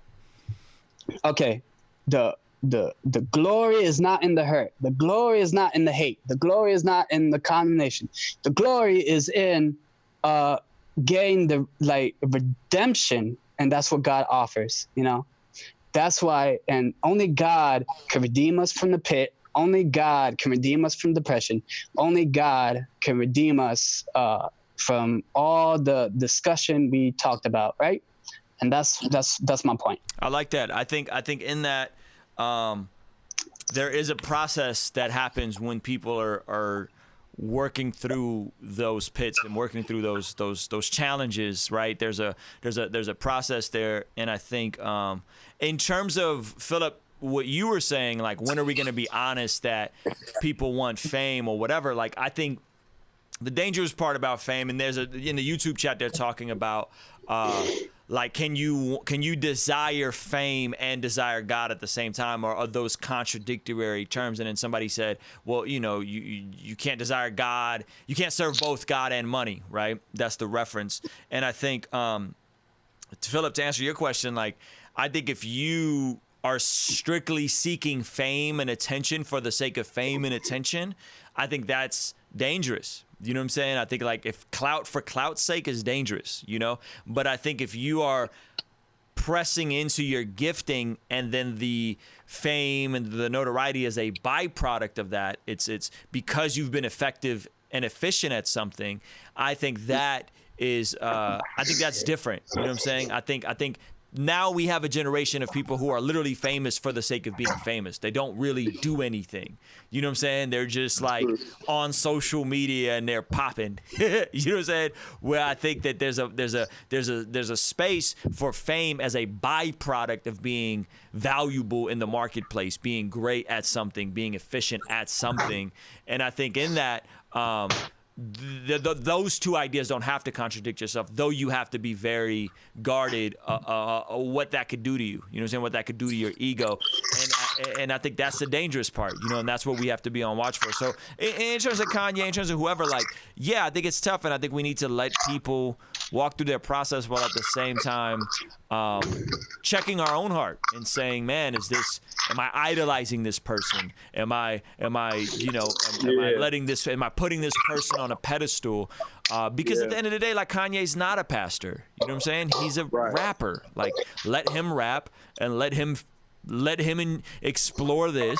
At the same time, like, I don't look to Kanye or Chance or Lecrae or any of these guys. I don't go to them for theology. I don't go to them for praise and worship. Like, I go to them for art, you know. And I think there's a place for art for art's sake. There's a place for it. What we've been discussing is, like, where is that line as an artist who is also a disciple of Jesus? Where is that line? And I think fame for fame's sake is dangerous. I think glorifying evil is dangerous. I think glorifying, calling good evil is dangerous. But I think we do have to and that's why I appreciate what Robert said. Like the glory is in the redemption of Jesus. The glory is in that. The glory is not in the pain. The glory is not in the drama. The glory is not in all the whack stuff. You know what I mean? So yeah, that was dope. What else? My bad if I didn't articulate my Philip, your quality is killing us. You're cutting out. Crap, man. Can y'all hear me at all? Like, it's just super cluttered. No, for real, because I can't tell. Your data plan's looking out. Right, I'm gonna shut up. Man, you gotta get off that Sprint, my G. You gotta hop on that AT&T or Verizon. He's like personal friends with the dude on the commercial. Oh, I'm dead. I'm on Verizon. It's just because I'm driving through Pennsylvania. I always hit this crap every time What were you gonna say, Philip? I have actually a business question. So I actually have a business question. Okay. I don't know if it's business the right word. Go for it. But yeah. So something that you've actually brought up in reviewing some of my music in the past, Ruslan, is just like kind of like getting to honing in on some of the things that I'm great at. And that's something I really want to do. But like if I'm just fair and honest with myself as an artist, my big fear is money. Like, it costs a lot of money to do what I want to do, in my opinion, based off what I know. Like, if I want to do a 5-track EP right now of live music, I can't think of a way to do it very well for less than $5,000 right now, based off like my connections right now and what I have connected. And this is before marketing. So it's a struggle for me when I think about creating right now. I'd like actually been in a little bit of a funk creatively, because I think about what if any of these songs that I'm creating are good and I want to release them. I can't do it because I can't afford to. So it's actually giving me this little circular thing right now. I'm just being honest. I know that's a problem. I just wanted to speak to that. So something that you mentioned before on your channel was kind of like you would encourage artists in this era not to necessarily focus on projects, but more so on singles and things like that. I feel like there's music that I wanted to release that's more in the context of a project, but a very short one. But if I was going to do it, releasing it slowly over time. And I'm just kind of trying to think of like what the best way to do maybe some of that is, or if you had any advice concerning how to, create music and be consistent in music, even though music is very expensive, especially if I'm going to lay my mind, where I feel like some of the best things I want to create are live and require live instrumentation, which is just not easy to get done for cheap. So I just wanted to kind of hear what you guys thought about that. If anybody has anything to say, Ruslan, you particularly, or anybody else. Yeah, that's a great question. And I literally. Bartholomew's still on here? Who's still on here? Bartholomew, is he still on here? No, Bartholomew's not on here. He came on real quick. Okay, cool. Yeah, that's a great question. And so, Philip, I had this same conversation with someone I support on Patreon, which is one of my homies. His name's Brian Reith. He used to go by B Right. Super dope. He's like a pop, Christian pop, hip hop artist, right?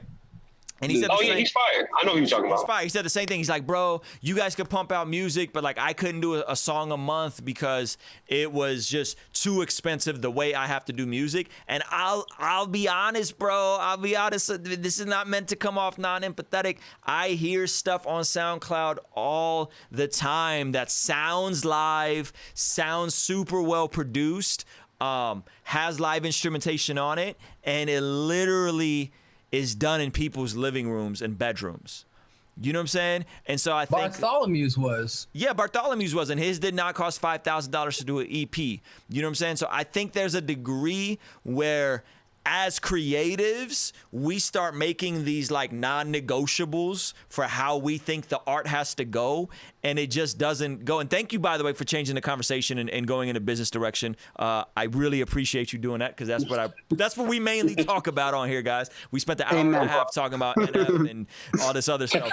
But look, bro, you just have to figure out a way to do it in a way that makes sense for you. It's gonna start with you getting better takes of your vocals so they sound and feel live. That may take you a while just to figure that out. That may take you, you might have to stand up. You might have to move the same way you move live. You might have to take your mic off the mic stand. And you first got to get that live energy. And then I would say second, you're going to have to get that energy from the drums.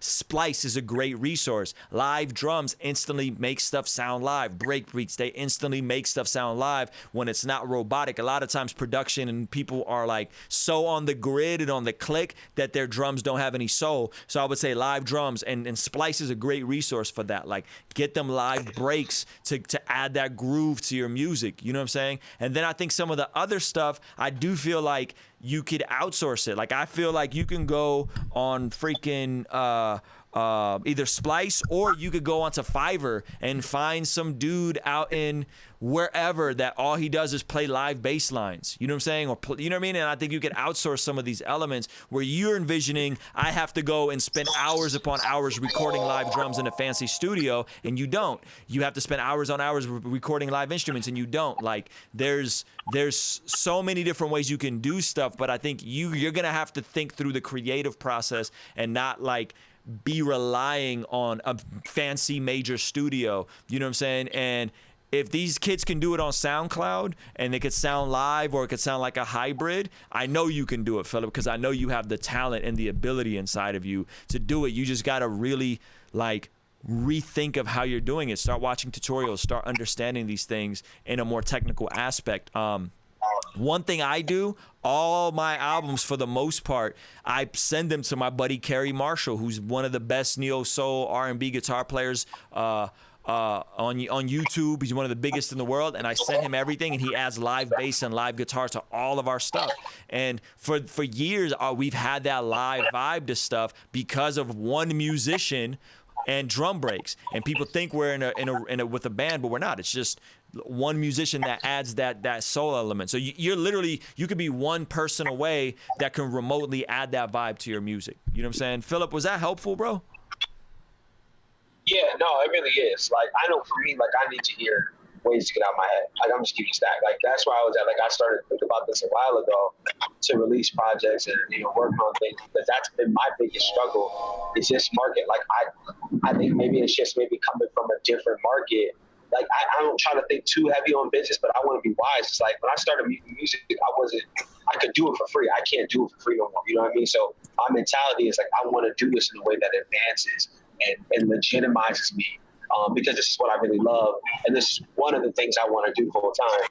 So that's a big deal for me, is like, how do I release music consistently? The last project I did, I've said this before, but it's the last one I'll ever do like that. I'm never going to just buy beats and put together whatever and just be done with it. Because I released that project truly to just continue with the catalog and not hold on to the music forever and just keep stuff out there.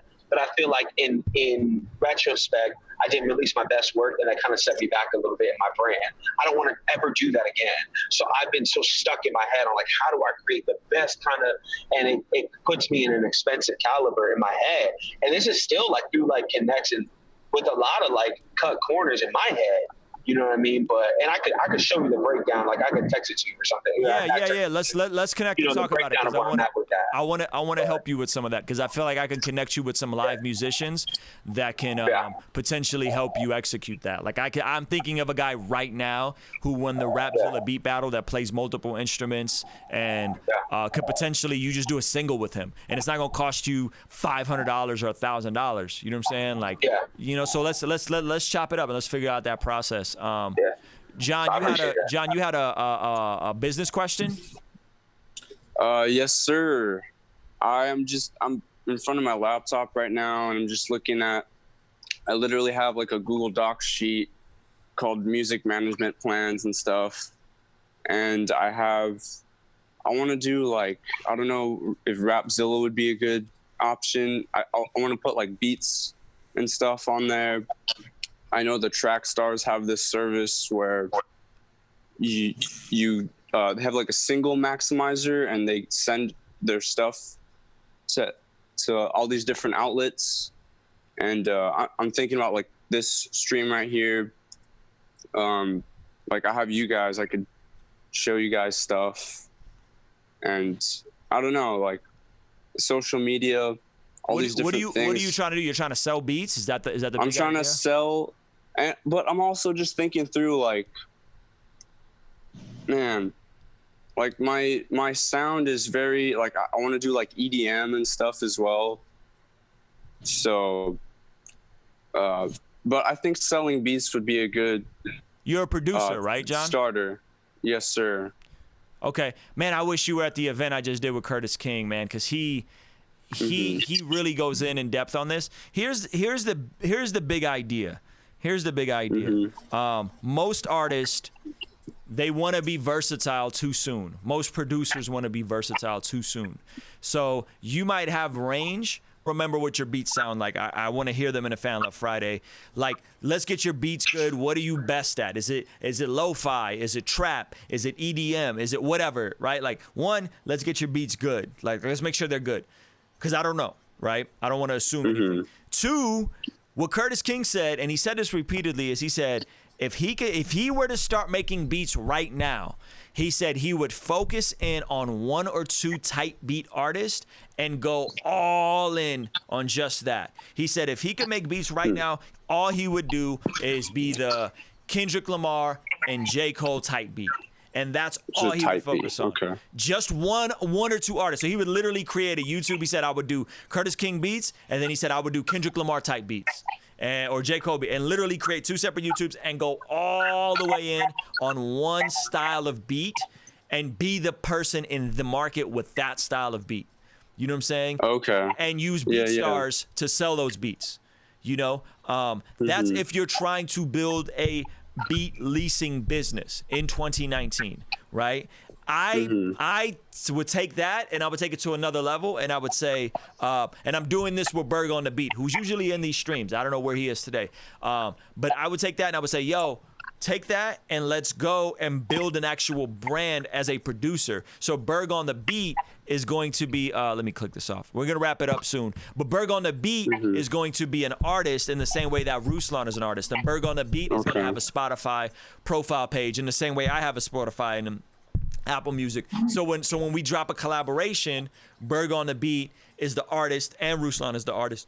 And the homie Jamil is the artist. Yeah, exactly. Right? And that's kind of what I like, the point where I want to get to where it's like me as an artist, like kind of like Gavi, you know, he started as a just a producer and he had like the signature Gavi Get 'em, and it's you knew it was going to be a fire joint. It was if Gavi was on there. Now he's an artist.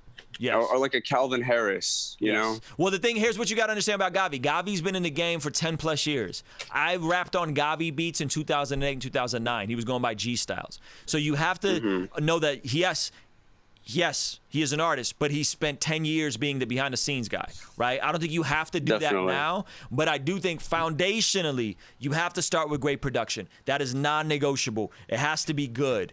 Step one. Step two, if you need money, consider building your own beat license. So johnmora.com, link it to your BeatStars. Exactly. You know what I'm saying? Link it to your BeatStars. BeatStars, I think, does pretty well on the contract department. Start putting your stuff up there, and then use a YouTube with proper SEO to then find one or two artists you want to go all the way in on. Who you want to go all the way in on? What type of beats are you making? And from an SEO standpoint, not that you're trying to bite Dr. Dre style beats, but you're just thinking, hey man, everybody says I make beats that these types of artists would sound good on. Go all the way in on that while simultaneously looking to strategically collaborate with artists, maybe artists in this community. Maybe Jody Jermaine raps on one of your beats, and in exchange he gets a free beat for his album, you know, and you trade, you barter, you know. So I think that's the way I would be building, and that's the way I'm helping Berg, and that's the way I've always told producers is, I don't know why producers are like so afraid to have their face on stuff. I don't know why they're so afraid to have a YouTube channel. I don't know why they, you know what I'm saying? Like it just doesn't. I would love to do that. Yeah, so I think that's the way I would go, man. That's the way I would go. I think Gavi is a great prototype. It's just that Gavi's work ethic, son. It's just he's been at it for so long. You know what I'm saying? And I was gonna say about like the versatility. I think I have like you're saying, like have a specific type of, like, say trap rap type of like Amigos style, and just go all the way in on just that style of beat, right? Yeah, if that's what you're good at. If that's what you're good at, Migos style beats, Migos type beats. If that's what I don't know what you're good at. I don't remember what your beats sound like. I don't know if you submitted anything for Fan Love Friday. Again, the step one is get good. That may take you a little bit of time. I don't know where you're at. And sometimes the way to do that is, yes, YouTube tutorials, but sometimes it might be in the room with another producer and getting mentored by a producer. You know what I'm saying? And getting somebody to help you develop. Really, that's how I got good at production. I took a huge break, and then I got around really good producers. You know what I'm saying? I got around the Anthony Cruzes. He goes by Produced by 1995. I got around the Eric Kingsley. I got around DJ Rex. Those were the guys that helped me become a great producer, you know? And so that took time, though. Like, I had to understand that I wasn't good, you know what I'm saying? And that I need to get better. And this is how I get better. I need to get my drums to swing. My drums are too on the grid. I draw them in, you know what I'm saying? There's no soul in them. Okay, cool, boom. Okay, I got to make sure I know my major and minor keys. The music has to be in key. What is my unique flair? Oh, I really like sample-based stuff. So I take splice samples, I freak them, or I hum into a beat, and I take my vocal and I pitch it. Oh, yeah. You know what I'm saying? But so I think that's the foundation. I like that you're thinking. Where are you at in the production? Are you ground level? Have you sold some beats already? Like, where are you at? I've been doing it for a couple of years already. I want to say at least like 3 or 4 years, honestly. So I think I've been learning a lot, and I'm really I like the advice you gave me a while ago, actually, on the Fan Love Friday, is the distortion on the bass, and like really it move the kicks up like in front of the beat, and that's really been helping me. I want to say my beats are very melodic, and I want, like you're saying, to hone in on a specific style, and I feel like my style is a little more unique, like, to me. So I think he's just saying that practitioner element, man. Like, you just gotta. That concept I'm so fascinated with, because, you know, people are over there. I don't know. They got caviar ambitions with a hot dog wallet. It's like you got to be such a practitioner in every aspect, and you got to just be. I was learning under that painter as basically an intern. He wouldn't even touch a paintbrush for like 30 years. And at like 40 years in, he would get to wash the utensils of the master painter. And then, like, by the time those guys even got to painting, they had like 50 years of practitioner experience from every aspect of the art making process. And you just look, you gotta, you know, I listen to a lot of guys' stories about their ambitions for making a business out of their art and stuff, and they might at best be practitioners in one aspect, like the creative process or the business or the social media aspect of it, and you just got to get your feet wet, man, and everything. Like, I think what Ruslan's just saying is you got to be making buttloads of beats, and you just got to be so knee deep in it, and then you'll start to get clarity and like. Sorry, I didn't mean to cut you off. You're good, man. Okay, here's something I would do, and producers don't do this enough. Start dropping in an acapella, a vocal acapella into all your beats, and does your beat sound good with the vocal in it? Because when you start using words like it's melodic and it's unique, what I'm thinking is it's probably overproduced and it's probably too busy. And as a consumer, I'm probably not even going to imagine a vocal track in it. And this literally happened to me. People were showing me beats, and I was like, yo, like, all the mids where my vocal would sit is all filled up with 25 different instruments. Yeah, where do I rap? They're listening production, not rapping production. Yeah. And so, John, you might be making beats for yourself, but you have to get into the mind of a consumer and say, oh man, well, I gotta imagine where a rap vocal would sit. So take some rap vocals. If you're making a Migos type beat, go Google and find a Migos acapella, drop that mug in there, make sure it's on beat, it's at the same BPM, right? And then does your beat actually sound good? Because you may need to cut out all the highs like Metro Boomin does.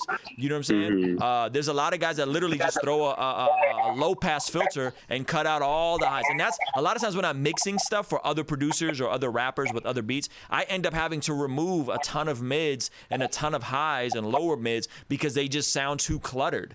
You know what I'm saying? And so listen to some of the biggest producers right now. It's a more of a minimalistic sound. Listen to the Post Malones. Listen to the, you know what I mean, the stuff that's really booming. It's not a gajillion different instruments. You know what I'm saying? Well, yeah, because they're vocal driven. They're vocal driven. So you got to consider that. You know what I'm saying? You got to consider that stuff, you know? So you guys want to wrap up? Because it's getting kind of late. And I don't know if we should restart the stream again. Yeah. I just want to say thank you guys. Yeah, I've been trying to fit in all the different melodies and stuff and imagine an acapella on there. Yeah, don't imagine. Put an acapella into your DAW. Okay. Like literally drop it into your DAW, into your session. All right. Is that cool? Yeah. Hey, Okay. John, I'm sorry. I hear somebody talking. I was talking. My bad. I'm bugged. I'm back out. No, you good, man. I was just saying for John, you can find it either on like YouTube free samples for acapella or even on Splice. But go ahead, Philip. My bad. I had to unmute myself. No, you good, man. I was just gonna say, because John, I connect as a creator and as a composer. I hesitate to use the word producer for myself because it has a different like connotation in my head. But I am a composer. I am an arranger. Like that's what I do, and I've been starting the production stuff. So I guess I connect to what you're saying as far as like feeling like what you do is unique and struggling with like how do I get that out there, and something just in speaking with what Ruslan and M said, just to like agree with them, but also kind of speak to something that I hear from you.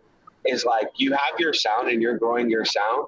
However, as far as like business is concerned, and in order to like make turnaround with what you're doing quickly while you're growing and creating your sound, you got to think of what's smart in the market. And so for me, like I wouldn't jump out into production for me because I don't really know like electronic production. But if I had a means by which people were like looking for live instruments. All right. There's a stream, guys. I just had to restart the stream. Dan, Caitlin, I see all you guys in the live stream. I appreciate you guys. She was eating dinner. You're good. You're good, Caitlin. Thank you so much for hopping in this joint. Yeah, so we do this every Sunday night for our Patreon community. Shout out to Caitlin. She is 116 Artwork. Philip, I'm gonna let you finish your. I'm gonna let you finish. Caitlin's one of the dopest 116 art on Instagram. She's one of the dopest artists on Instagram. But I'm gonna let you finish. Go ahead. Yeah, sorry, my bad. I'm not trying to drag it on. I just wanted to say, like, as far as like know what you're good at, John, and know what what can you paid right now. You know, while you're looking into the business stuff of it, because like if I had a means right now, I'm looking at different means there are things that I'm good at right now that could get me paid right now. And if I was focusing on those things, that would help me build my business. And to me as a creator, I can always grow my sound on other ends. But as far as like business versus being just a creative end will always like fight our business wisdom. And so for me, I a lot of times I don't listen to creatives when I'm trying to figure out how to get paid, or when I'm trying to figure out how to grow as a businessman. I don't necessarily listen to creatives on that. Sometimes I listen to people who don't create like I create, but are successful in business and think that way. So with Curtis King, he's an artist, but Curtis King produces, and he figured out how to make money producing, even though what he like really loves is both producing and artistry. And he found a way to build his brand as a producer, which made way for him to be a great artist in people's eyes as well. And that actually gave him people's ears. So it's like, think about that kind of stuff. And, you know, you can overproduce and overthink, but really like a lot of the smart way, what Ruslan was bringing up, like making beat beats in business and things like that, that's not killing you as a creative. What it's doing is using the talent that you have in producing to get you paid in the meet. And rappers are always going to be looking for beats. So if you're good at that, do that, and then also like grow your sound so you can say, these are also things I really want to do as well. I hope it's not counter to what you guys were saying, but I just wanted to speak to the creative. No, you nailed it, Philip. You nailed it. John, how many beats do you have? Right now on Spotify I have like 6, and on SoundCloud I have a bunch of. How many do you have, period, would you say you've made? I've finished like 10, because I my process is really slow. Like in 3 years? I have more on my laptop. I guess I have maybe 5 more on there, because I would get a ton of opinions on this and like tell people your circumstance and like how you started and what the development has been in that journey.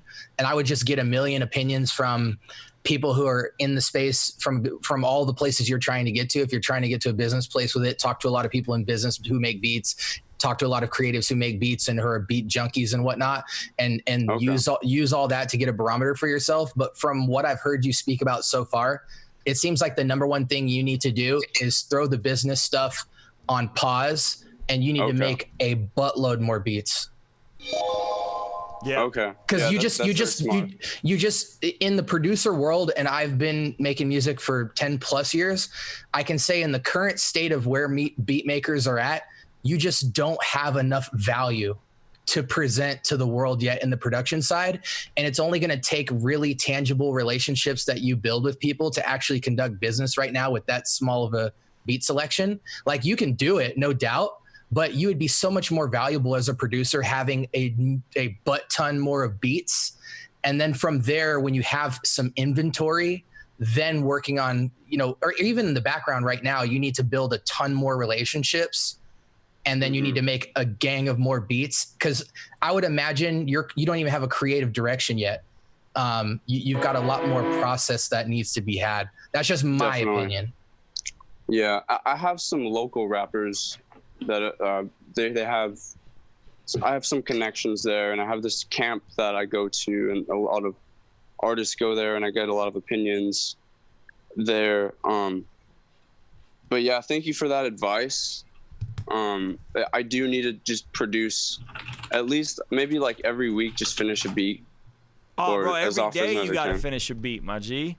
You got every day, at least a beat a day, at least. Bro, you gotta at least open the door open every day. What did Kanye say? Doing 5 beats a day for 3 summers. That's a different show, like 3 summers. I deserve to do these numbers. Yeah, man. You got yeah. And I don't mean like fully. I mean, you got to get at least an idea out a day, I think. Unless you're like in med school and 80 hours a week and your life is just brutal, I think you should set the discipline of like, all right, at least you do something creative every day, and then maybe try to finish a beat every other day, you know? Facts. Okay. Yeah. Thank you, guys. All right. Yeah, Anybody else? I really appreciate it. Anything else before we wrap up? Hey, Ruslan, can y'all hear me clearly? Yes, Angel. Appreciate your patience, my G. Oh, no problem, man. I was waiting for the business aspect. So you mentioned that Curtis King said if he was starting over, that he would do, blase blah.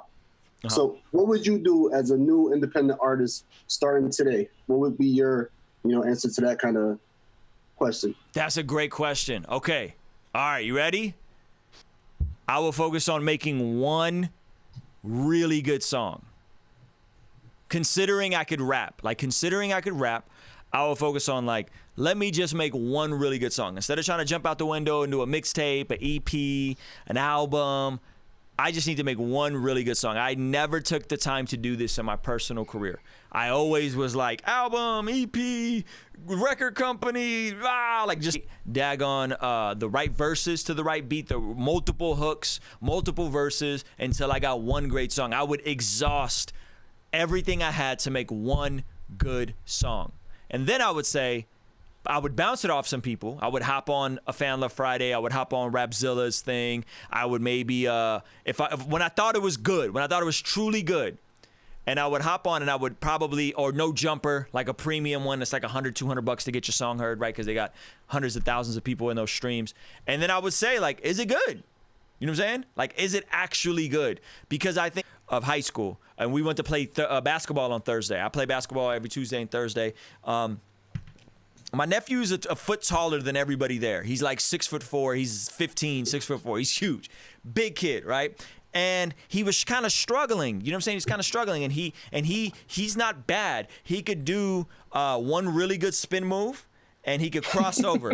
You know what I'm saying? He has a decent jump shot, but he's a foot taller than everybody. So I kept giving him the ball down low, and he didn't know what to do with it. He didn't know what a drop step was. I don't know if you played basketball before, Angel. A drop step is you get the ball, and there's a way you step where you can use your body to then get closer to the basket and shoot, right? It's one of the most fundamental moves if you're playing ball down low and you're in the post. And he didn't know how to do that. He literally didn't know a lot of the basic things for his body type, right? He just didn't know the basics. And so, but he could do a fancy spin move, right? And so, so many of us want to do the fancy spin move. We want to do the crossover. It's well, can you even dribble with both hands up and down the court? You know what I'm saying? Can you drop step? Can you do the very basics? And so I think we gotta stop thinking that we are Jay-Z or we're Kendrick or we're Chance, and can you actually just write a great song? Step one, right? Step one. Step two is, now that I can make a good song, let me put out that song and let me see how my friends and family support it. You know what I'm saying? Let me do a Spotify campaign, upload it through DistroKid 4 or 5 weeks out, get it after it's properly mixed and mastered, 4 or 5 weeks out, submit it to playlist, push everybody to go pre-save it, pre-save, right? And hope and pray that if it's a good song and that all my buddies support me, that's how you also know if it's a good song, where your friends and family support you and go pre-save it and promote your record. Because they'll tell you it's good to your face, but will they actually support you? That's the difference, right? And then boom, I will put it out, and then if it's really good, I think Spotify will reward that because you're a new artist. If you got a bunch of pre-saves and then it goes and it drops, boom. I see this happen all the time. Artists with 100 followers, 200 followers, they get 2,000 to 3,000 plays first day. Spotify playlists it. They wake up, they have 100,000 streams. This happens all the time. You know what I'm saying? So I think having a smaller fan base in this climate will actually reward you with the playlisting side. You know what I'm saying? So I would do that. Right? One great song, drop it, boom. Then I would start looking at strategic collaborations. If I'm in a city where people are coming through, I will pull up on artists. I would be super cool. I would buy all their merch. I would offer to take them out to eat. I would carry their equipment to the. I would just be just a cool dude. You know what I'm saying? If I had the bread, I would try to throw my own show and bring out my favorite artists to it and just pay them and take care of them. If I had the money, I say I was working a part-time job, I had a couple grand saved, and I would figure out a way to make that make sense. I would then throw my own show in my local area and make every single person I know buy a freaking ticket. If you know me, you're buying a ticket to this. Matter, I still do this to this day. I did a House of Blues show yesterday. I did a House of Blues show last May. We sold 500 tickets. I would say 200 of those were me personally selling tickets to my friends and family. You know what I'm saying? So many artists are so cool to go out and do all this, and nobody wants to work anymore. You know what I mean? And then, building relationships with artists. If the music's good, you're building a relationship with artists, then I would look at specific collaborations. Meaning that if you're good and you have a good song, I would then try to collaborate with other artists. Maybe you have to pay them a little bit. Maybe you have to just bring them out for a show. You can get a free feature in exchange for that. And then if the song is really as good as you think it is, will that artist let you list them as a main artist on Spotify? This is important. If me and you do a record together, Angel, you're starting out, you have 100 Spotify followers. I think I have about 8,000 right now. If you do a record with me and I let you list me as a main artist on Spotify, all my followers on Spotify will get a notification that I have new music out. Me and Brett Rayo just did this. I was a main artist on that song he put out. And everybody who was following me got that notification. Brett had less followers. It got playlisted on 2 big playlists because I have 8,000. I think we got like 4,000 streams first day or something like that. And so that's how you start leveraging relationships and collaboration. So that's how I would approach it, man. One great song. See if you can get your friends and family behind it. I would probably start with the Superphone as early as possible. I would get the Superphone. I don't know if you're familiar with Ryan Leslie's Superphone. Superphone is game changer. Start collecting information. Don't worry about just Instagram or just Facebook. Be on whatever platforms you could be on, but early on, hey, shoot me a text. Hey, I want to connect with y'all. Shoot me a text. And just really what you're trying to do is get as many people to be your friend as possible and just take that approach. You know what I'm saying? And then if the music is good, then you start working on your aesthetic, photos, for Instagram and videos and all that kind of stuff, vlogging. It just depends on what you're good at naturally. You know what I mean? So is that helpful? I know I just threw a whole lot. What do you mean main artist? You mean the artist whose main is the one distributing it on their distro? Yep. Okay, so if I have a record with you, I'm like, yo, you put it on your account. Yep. And just link me. Well, no, not just put it on your account. Like, we have to figure out a way to upload it so that I can be a main artist instead of a featured artist. DistroKid doesn't really do this. Like, DistroKid's kind of complicated to do it. You got to use a different distributor for it. Like, do you use Distro? I use DistroKid for non-collaboration stuff like this. Okay, because I'm describing, but like, I did a collaboration EP and I wanted it to link so that when you go to his artist profile page, it's his album. Yep. And then when you go to my page, same thing. Yep. And it did work. I had to do the fixer process, which was that after it was released, since it was released on my distro, it linked to the wrong artist name verse. And you had to fill out a single page and submit it and link it to the right page. Right. But it did that. I didn't even have to. But you can't. That's cool that it does it on the back end. For it to be most effective, you want to do it on the front end as you're pushing a pre-save campaign. Okay, because the way distro does it is once you do it and they've connected the page, any future stuff's corrected, but the initial, if the artist has a common name, you can't do it. They just can't. Yeah, DistroKid's complicated with that because we were trying to do the same thing with like No Big Deal on John Keith's album, and we wanted him listed as a main artist, and DistroKid was like, we can't do that. So the only way we could do stuff like that is to release them first as singles with the artist listed as a main artist through a different distributor. I use Stem for that. I got approved Stem. Stem. Okay. Yeah, I use Stem for that. And Stem love to chop with you about that. Assign splits just like DistroKid, except Stem takes a percentage. That's the only whack part. They need to fix that because that's like the future. I think of like finessing the Spotify algorithm is main artist collaboration, not featured artist collaboration. Angel, you know what I mean by main artist versus featured artist. Does that make sense? Yeah, I follow you, so I know exactly what you're talking about. Yeah, so it comes up on their most current release. You got to have a lot of rapport with somebody for them to let you do that, just so you know. We got it with Derek and John Keith. That's because Derek loved the record, and John Keith is a friend, and I'm a friend. And so Derek was like, yo, go for it. You can list me as a main artist, no problem. You know what I'm saying? But not everybody will do that. Yeah. So just to backtrack, you were saying like if an artist released that one good song, you would say that they should make kind of like book a show with only one song, or should they have one song released and other songs in the cut? Yeah, have other songs in the cut and maybe drop and then do that one. I mean, do the one song, do the remix of the one song. You know what I'm saying? And then premiere a couple songs and see which one the crowd goes crazy for. And then maybe drop that on the back end. I think people undervalue, man, the live show experience. Angel, where do you live, Angel? I'm in Hesperia, California. Where's that? SoCal. What part of SoCal? Adelanto. Like you in the IE, you in LA, you in San Diego? It's San Bernardino County. Okay, so like IE area. Yeah.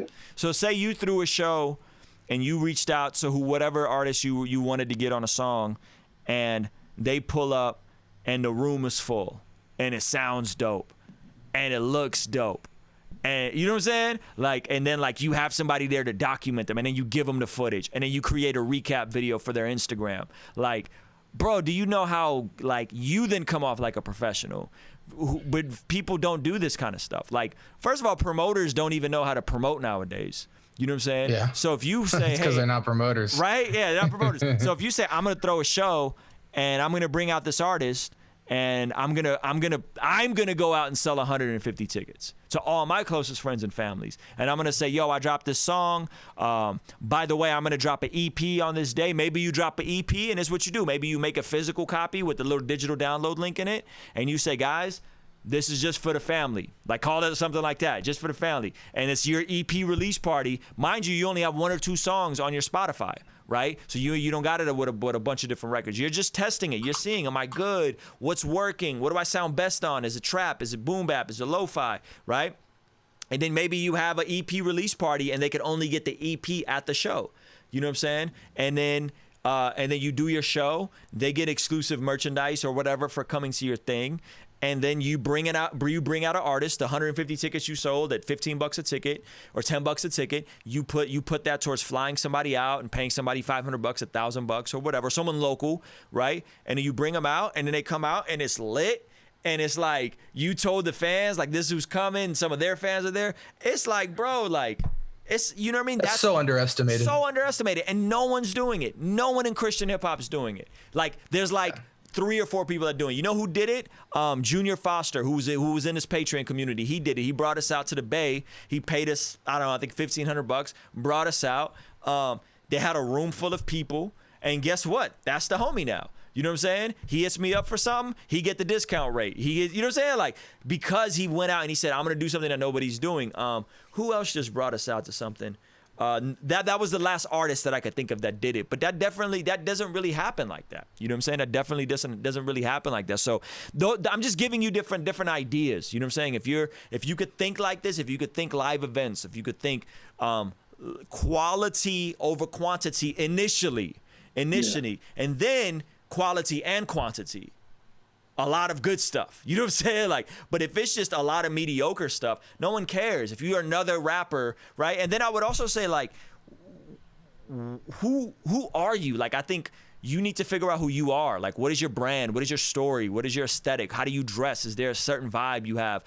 You know, like the more of that stuff you can figure out, the better it's going to be for you. You know what I'm saying? Having a clear, distinctive brand that maybe you're the guy who is into anime and hip hop and you're a Christian and all your branding has an anime twist to it, right? Like that, you get that, oh man, that sounds nerdy, but maybe you're the only guy doing that. You know what I'm saying? So like that's really foundational, I think, is also figuring out who you are. And historically, that's the only stuff that's ever popped off on a global scale. Mm-hmm. You look at every single movement, East Coast, hyphy, trap, bay, it's all a lifestyle of culture that is niche, and then people jump on it. I agree with that completely. 6ix9ine had an incredible run with that singles drop thing. Yep. Like, that made me look at the game way different, because I realized, like, wow, I just don't make enough of a repetitive big deal creatively out of a per song basis of my creativity. So like, I even started doing that myself this year. Well, this year is kind of different because I have the ambitious goal of putting out 5 projects to actually fill out my public catalog. But in the midst of it, I'm releasing just singles. I don't have like a goal of like 1 per week or 1 per month, but I'm just trying to continuously make singles to drop and make a big deal out of those and make creative content around that. But like that, there's something to be said for that, because there's just so much to be done. And I think that's countercultural to the climate of hip hop right now, which says you need quantity. That's the only thing people want, is just making tons of music all the time so you can constantly appetize. That's actually not true at all in my experience. When you make a big deal and put a lot of work into making a great song and then really work hard on creative content around it, I've always got way more attention. That's good. That's good. Do you have a follow-up question to that, Angel? Nah, that was good advice. I'm actually working with a few artists. I'm trying to, manage their online presence and stuff like that, and their online marketing. And it's funny because one of them actually has that anime Christian vibe. Dope. That's what we're going for. Yeah. Dope. That's dope. Yeah. Thank you. And just so you know, this is just what I would do if I was a new artist, right? None of this is gospel truth. You know what I mean? Like this is just what I would do. And this is what I'm trying to do with Paul Russell is like we got him to a place of like 5,000 Instagram followers. He's almost at 5,000 Instagram followers. And we're like, all right, we got to double that. We want to double that in the year. What's the most effective way to double that? Okay, well, we're going to double that by collaborations and great songs and great visuals, not another mixtape. You know what I'm saying? Another project. You know what I'm saying? Like, because we're going to hit the same people with that project. And we'll get a couple of new people, but if we do collaborations, we can cross-pollinate with other artists that are in similar niches. You know what I'm saying? And with Paul, we already know his vibe. We know his aesthetic. He makes great music. So that's how we're trying to aggressively grow him. Yo, real quick, if I could jump in, Ruslan, if you could put a pen in it for next Zoom call, I would love to have a conversation spitballing with everybody explaining how they grew their social accounts through personal and collaborative creative means. Because I just think that would be a really cool way for people to put really practical steps in place for growing their accounts, not through just like expecting crazy growth by doing a few things, but like actually putting pen to pad and thinking of really creative, intentional ways of providing value to a community. And like, I just think that would be super powerful especially since most of the guys in here are artists in some way. Yeah, that's good. Angel, did you have anything else?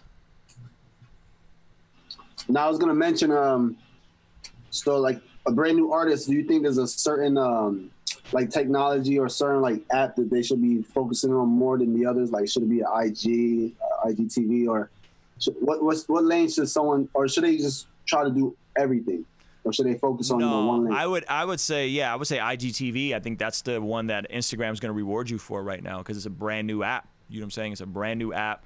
And I'm not a brand new app, it's a brand new service. So whenever someone drops a new feature inside of a social media, try to go that way. That's what I'm doing. You know what I'm saying? Like, I'm uploading a video tomorrow to IGTV intentionally because that's what they're rewarding. You know what I'm saying? So I'm taking one of my music videos that's on YouTube, I'm repurposing it for IGTV. You know what I'm saying? And so I would say, IGTV. If you can dance and you're cool, look at Triller and Musical.ly. You know what I'm saying? If you could dance and you're cool like a Triller and Musical.ly, that's an underutilized space for artists. And so, you want to be an early adapter in a space. You know, you want to be early to either to a niche and to a technology. So figure out what that is. Right now, I think IGTV is huge opportunity. You guys, appreciate everybody in the YouTube. Hopefully you found this conversation beneficial. It was a little long. I think the Patreon community is one of my things that I look forward to the most with all these different brothers and all their different perspectives and just the value they add to me as well as I add to them and just kind of honing in like with Angel like we just did. And we just talked about some very, very specific stuff with John. We talked about some very specific stuff. So thank you guys so much for hopping in, man. Shout out to all you guys. We're going to do another one of these on Tuesday. I don't know if we'll go live with that. I'll actually have my wife on and we're going to be talking Whole30, health and nutrition, totally outside of my niche, but I don't always do stuff for the niche. You know what I'm saying? Don't do stuff for the clout. So appreciate you guys. Peace.